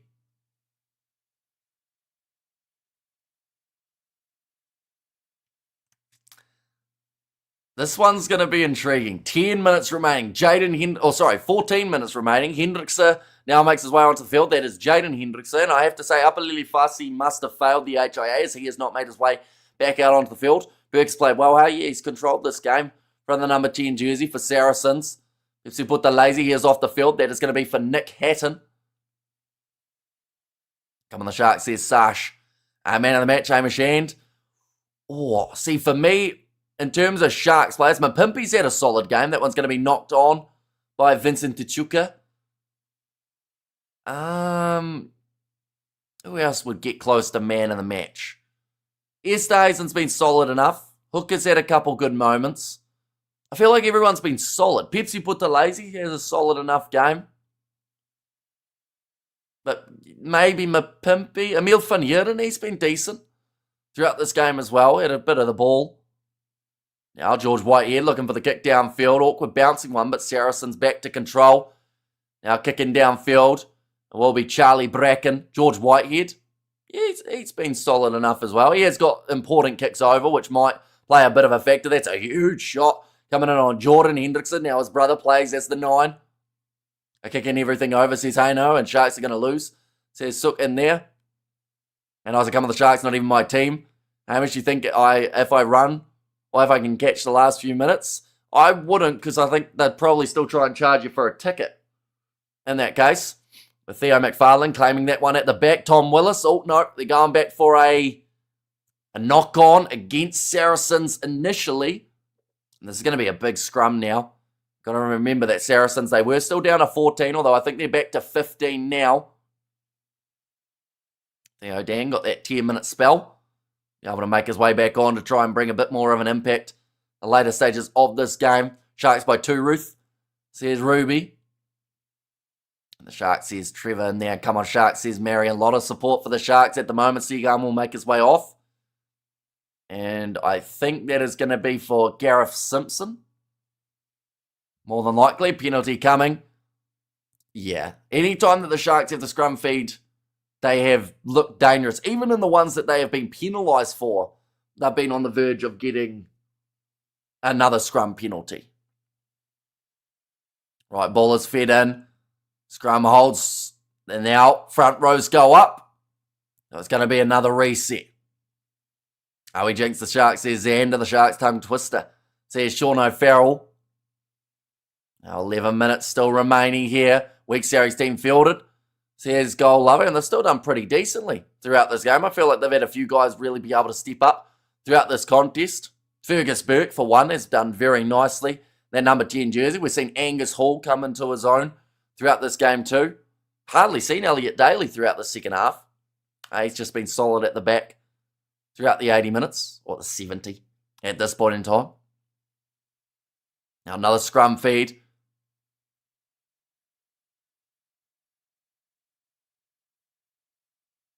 Now it's in again. Big push from the Sharks. Both front rows popping up again. Told to use it. And again, too much movement. It's going to be a third scrum reset. Saracens actually thought they won that scrum. Let's put some likes on this page, peeps. Says, was Juice in there? Yeah, anyone who hasn't already, be sure to hit that subscribe button as well. I think that's the first time that I've mentioned it all throughout this live stream. I'm terrible at remembering, but yeah, be sure to hit subscribe if you haven't. We've got plenty more coming up next week, back into the URC. And for the Sharks, they have got a game up against none other than the Bulls. That is going to be a tough game. At least it is in Durban, though, and hopefully the weather looks a little bit better than it does for this contest. Then they've got the Lions. So that is their last game of 2025. Looking to finish it on a high, get back on the right track for the mid-stage of the URC. Whereas for the Saracen side, they have got their next match up against Exeter, and then their game after that up against Gloucester. But possession at the moment, 58% in favour of Saracens. Third scrum reset here. Both front rows popping. Says Goal Lover. And also one more try Sharks, says Marion. And you have Saracens got one more, they would get the bonus point. Sharks already have it, but one more try for them would secure this game. The ref is horrendous with the scrum. It just seems to be a guessing game at the moment. Now for something completely different, says Ruby. 9 minutes remaining. This is kind of good for the Sharks though, because if this uses up 2 minutes and then they eventually get the penalty, my name is pronounced Sook. Okay, I will remember that. Wait, is it Sook or Sook? Is it like look or like hook? That's the same thing. So it's Sook, I assume. Now the ball is there for the Sharks. No penalty given in that scrum. Jordan Hendrickson looking towards the sideline. Gets his ankle taken out from underneath him. Ball's there again for Jaden Hendrickson. Chance here for the Sharks to be able to secure this game. Big wrestling going on the ground. Nick Haddon tried to get the offload away. The ball is dropped, but it went backwards, says the ref. And thanks for calling me Goal Lover. So many people say it the wrong way. Say it the wrong way. How do they say it? Out of curiosity, Altmark called by Simpson. If the Sharks win, I'll never say a bad thing about Santa again. And Sharks home Hollywood Kings Park is nicknamed the Shark Tank. No wonder. It's one of the toughest places to play in the world of rugby. Says Gas, but definitely today with the amount of rain and also the wind that they've had to play with. That's a great kick. That is actually a phenomenal kick from Simpson there. I found a way back in 1890. I'd have to travel from London into the high altitude and stick it through. Says Goal Lover. Yeah, if Saracens can get 1 point out of this game, maybe 2 would be pretty massive for them. And that's pretty much the gist of all these away sides. To be able to get some form of point. You know, like La Rochelle, they got 3 tries, lost by 21. They got nothing from that game up against the Stormers. Whereas one more try, that could have given them something. However, the New Zealand pronunciation defies analysis. Says Eric. Nicely taken by Jason Jenkins. That's going to be a penalty advantage for the Sharks due to an early engagement at line-out time. I think Andy Christie just saying they took a little bit longer to put him down. Hendricks that takes it quickly. Goes to Ethan Hooker. Bit of an injury here for, looked like a Ronnie Maui. So they are going to be, for now, playing with 14 men out there on the field. Big signings coming to Saracens. George Martin for one. Huge signing. Having Martin hidden that way. Like the fact that it could be Nick Ezekwe and George Martin in the locking duo. It's pretty handy. Hendrickson now going for the box kick. Edward Finamurva chasing after it here. Covers the ground decently. Bounces back into the hands of Saracens. They are only just out from their own line. As long as they don't concede now, they still have a chance of going on to win this game. But they cannot concede points, and they definitely cannot concede a penalty, because then that would take them outside of the bonus point range. Atoje, yeah, that's true. I didn't even mention Atoje in that regard. Of course, not playing in this contest. Simpson knocking that ball on, so another advantage for the Sharks. Looks like Saracens have forgotten how to catch the ball. The final moments of this game, this combination for England, hey, Ezekwe and Martin. Says Sash. Hello, mate, says Fletcher. Hope you're doing well, mate. And going back across the left-hand side, George Whitehead goes to Edward van der Merwe now. Oh, sold the dummy twice as if he was going to kick that one on Andre Esthuizen, not known for his kicking, which is probably why they got so confused when he was thinking about going for it. Ball still there for Jaden Hendricks. So they're actually still under the penalty advantage. I think it was for the knock-on. I know, advantage now over. Whitehead kicks downfield. Trying to run onto it, slapping it back with Simpson. Now Elliot Daly looks to clear it. It's actually hit the hand of a Sharks player. It's deflected there. So I think they're going to have to go to where that one did go. We have got there also, Hamish, before I forget, thanks for coming on the show last week. Come on, the Sharks. Says Haino in there. Yeah, so not out on the full now is the call, so it is going to be the line out for Saracens. This game's close. 5 minutes remaining, 5 points difference. I thought someone may have pulled away by now, but that's not the case. The ref, once again, at line-out time is not happy. How long to go? 5 minutes left. Andre Esthuizen has a huge left boot. He does. He doesn't use it often, though. Does like to instead just battering ram through people. However, good the stress, says Ruby. Thrown in by Saracens. Nicely taken. Now, rolling maul starting. Hamish hang in there. Yeah, it's quite a stressful last 5, I would think, for these two sides. That ball's there. Did he change the bind there? I think they're saying no, he didn't, and it's been forced into touch. That is very nicely done by, I want to say it was Mdunda, who ended up on the side of Saracens, and it pretty much meant that the 9 could not play the ball due to him wheeling around. I pray for a draw. Draw, it could happen. 5 points difference. Love you, Hamish. See you, Sash, in there. And those close games give me anxiety. And Carter, good to see you again, bud. Right, one white sub. That is a Ronnie Maui, who will make his way off of the field after playing 76 minutes in this contest. Hey, already doing some work. Now Driscoll makes his way on. Not bad, Marvin. Says Sash. Now it's going to be Edwin Swart with the line out. Thrown in. That one wasn't straight, but not contested by Saracens, so it means that it's allowed to be. Now looking for this rolling maul. It's been shut down in its tracks. Going backwards there for the Sharks. Here comes Andre Esthuizen in a Centurion match. Love nothing more than to get there. Win Andre the Giant versus young Ollie Hartley. Good experience for Hartley. Yeah, Hartley's actually held his own throughout this match. He's done quite nicely in that number 12 jersey, I feel. Now kicked high. Jaden Hendrickse chasing after this. Edward van der Merwe. Oh, it's taken the man out in the air, and the penalty does go the way of Saracens.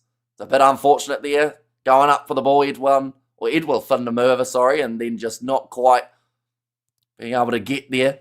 The scoreline at halftime being 21-15. You would have thought that the second half would also have plenty of points. It feels like both sides have forgotten how to score points. I think it's both sides have been a little bit more, I would say, defensively minded in the second half. Sharks have scored 1 try. Saracens have scored 1 and also taken a 3-pointer. But I think it's just that scenario how neither side wants to have that big mistake that loses them this game. We have there one last shot for Saracens. This guy just jumped on him. Although they did mention it on the commentary as well. If that guy took the ball like he did, it is the responsibility of the other player to be able to put him down nicely. Knock on from Jaden Hendrickse, which is a shame because the Sharks actually won that line out against the feed. But now, another chance for Saracens to get a rolling maul going. 2 minutes left on the clock. If they win a penalty, they will have a kick to the corner. More than likely, they could change this game. But the Sharks, if anyone's got a 4-back that can get the turnover here and get a big steal at the right possible time, it would be now. And it would be the Sharks. How far out are they? They are 25 metres out from the line, 10 metres in from the near touch. And just the 100 seconds remaining. Handling errors, 10 by the Sharks, 9 from Saracens. So neither side will be happy with how much they have dropped the ball. I should also mention, though, there has been a lot of rain. And quite a difficult one. This is not netball. Just let the big boys play the game. Or make touch rugby. Says world champs twice. Which decision are you talking about there? World champs twice. Saracens have claimed 3 Championship Cup titles with the first English team in over a decade to do the Premiership European double in 2016. They are the European Kings. There's Casper, and still good. I had a bet last week. Even gross. Says Suk. Now ready to feed it in. It's going to be Charlie Bracken, who has been expected to play the full 80 minutes throughout this contest and hasn't done too badly throughout that time. Ben Earl with the hands on the ball, going off to the right-hand side. If Saracens are to score, they have a chance to win the game with a kick. Oh, that's knocked down. Penalty there against the Sharks, but no clear release. So it wasn't the penalty from the scrum, but it is the penalty now to Saracens. That was against Marvin Ori for no release. 60 seconds on the clock. Fergus Burke to kick this one towards the corner. Is this the chance that they need? That one goes out about maybe 10 metres from the line. Saracens are known for their Wolfpack mentality. Says Gaspar, who has possession now at a Saracens line out 7 metres out from the try line with 10 seconds remaining on the clock. This is make or break for the Saracens team. No matter what from this game, I would think they will get themselves a bonus point for being within 7. Omu's higher on the log. If there is a win, they've gone to the front there. Going with the safe tactic for Saracens. We'll come back to that in a very short moment as they are in attack with only the 20, or in fact less than that remaining now. The clock has just struck 80. The ball is still there. Jaden Hendricks are trying to get the turnover and the breakdown. The last thing that they can afford here is to give away another penalty for the Sharks.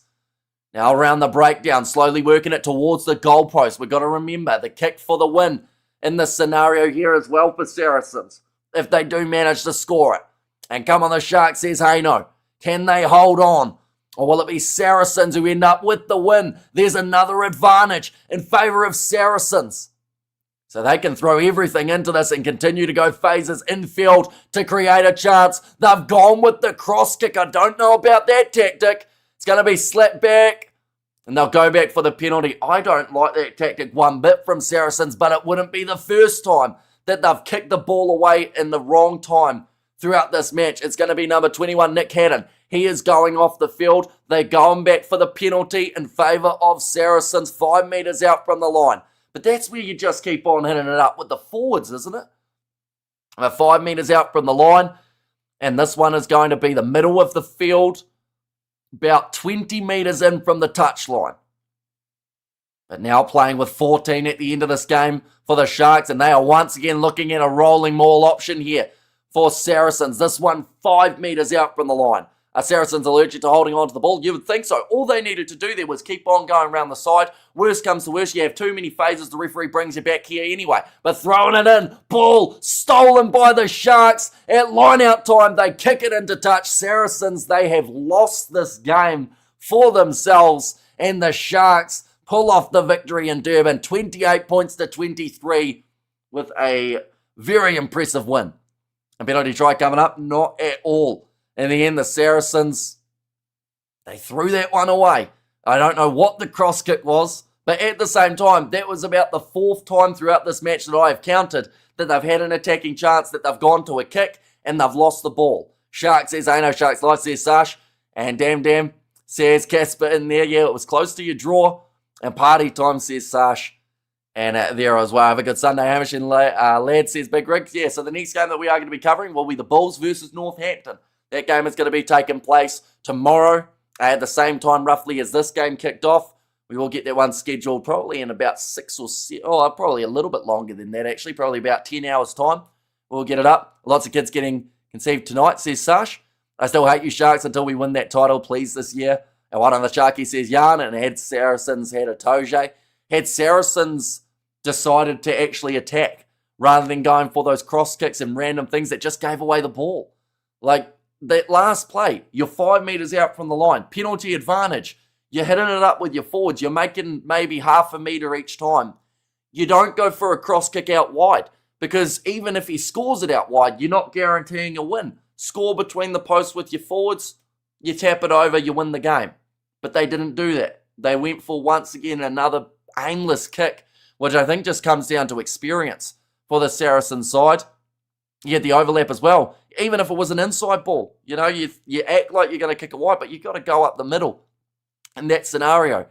But there was just a lack of thinking that went into it. They went, oh, we got the penalty advantage, quick, panic, do something. And then they made the wrong choice. But a very big win for the Sharks. They also get themselves 5 points from this game for the 4 tries that they were able to score.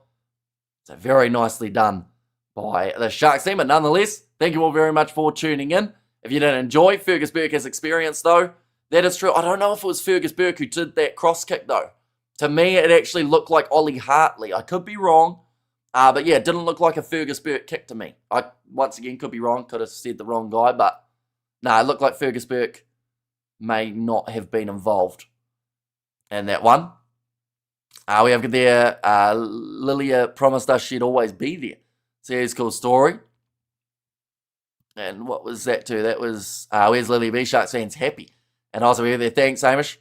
A pure pleasure. And when's next game? Next game will be Bulls versus Northampton. Same kickoff time as this game, so 24 hours from start, so about 22 hours from now. But yeah, we will get that one sorted out in the near future in terms of scheduling your kick. If you've got a penalty or pending penalty, says DJ. See, that's where the mindset was wrong for them though, because cross kick, like I said, even if they score it, they pretty much get a draw from that game rather than a win. If they kept on hitting it up with the forwards, which they were getting success with, they were making meters by using their big forwards. And eventually that gap would have opened up because the Sharks also, they were leaving gaps. It just seemed like a weird choice. But at the end of the day, it's what Saracens did throughout the day as well. They had multiple chances that they blew by kicking the ball away. Hartley then, hey, that's a rookie error. He will learn, says Sash. But nonetheless, do thank you all very much for tuning in. If you did enjoy, be sure to leave a like and subscribe to the channel. And I will see you all for the next one.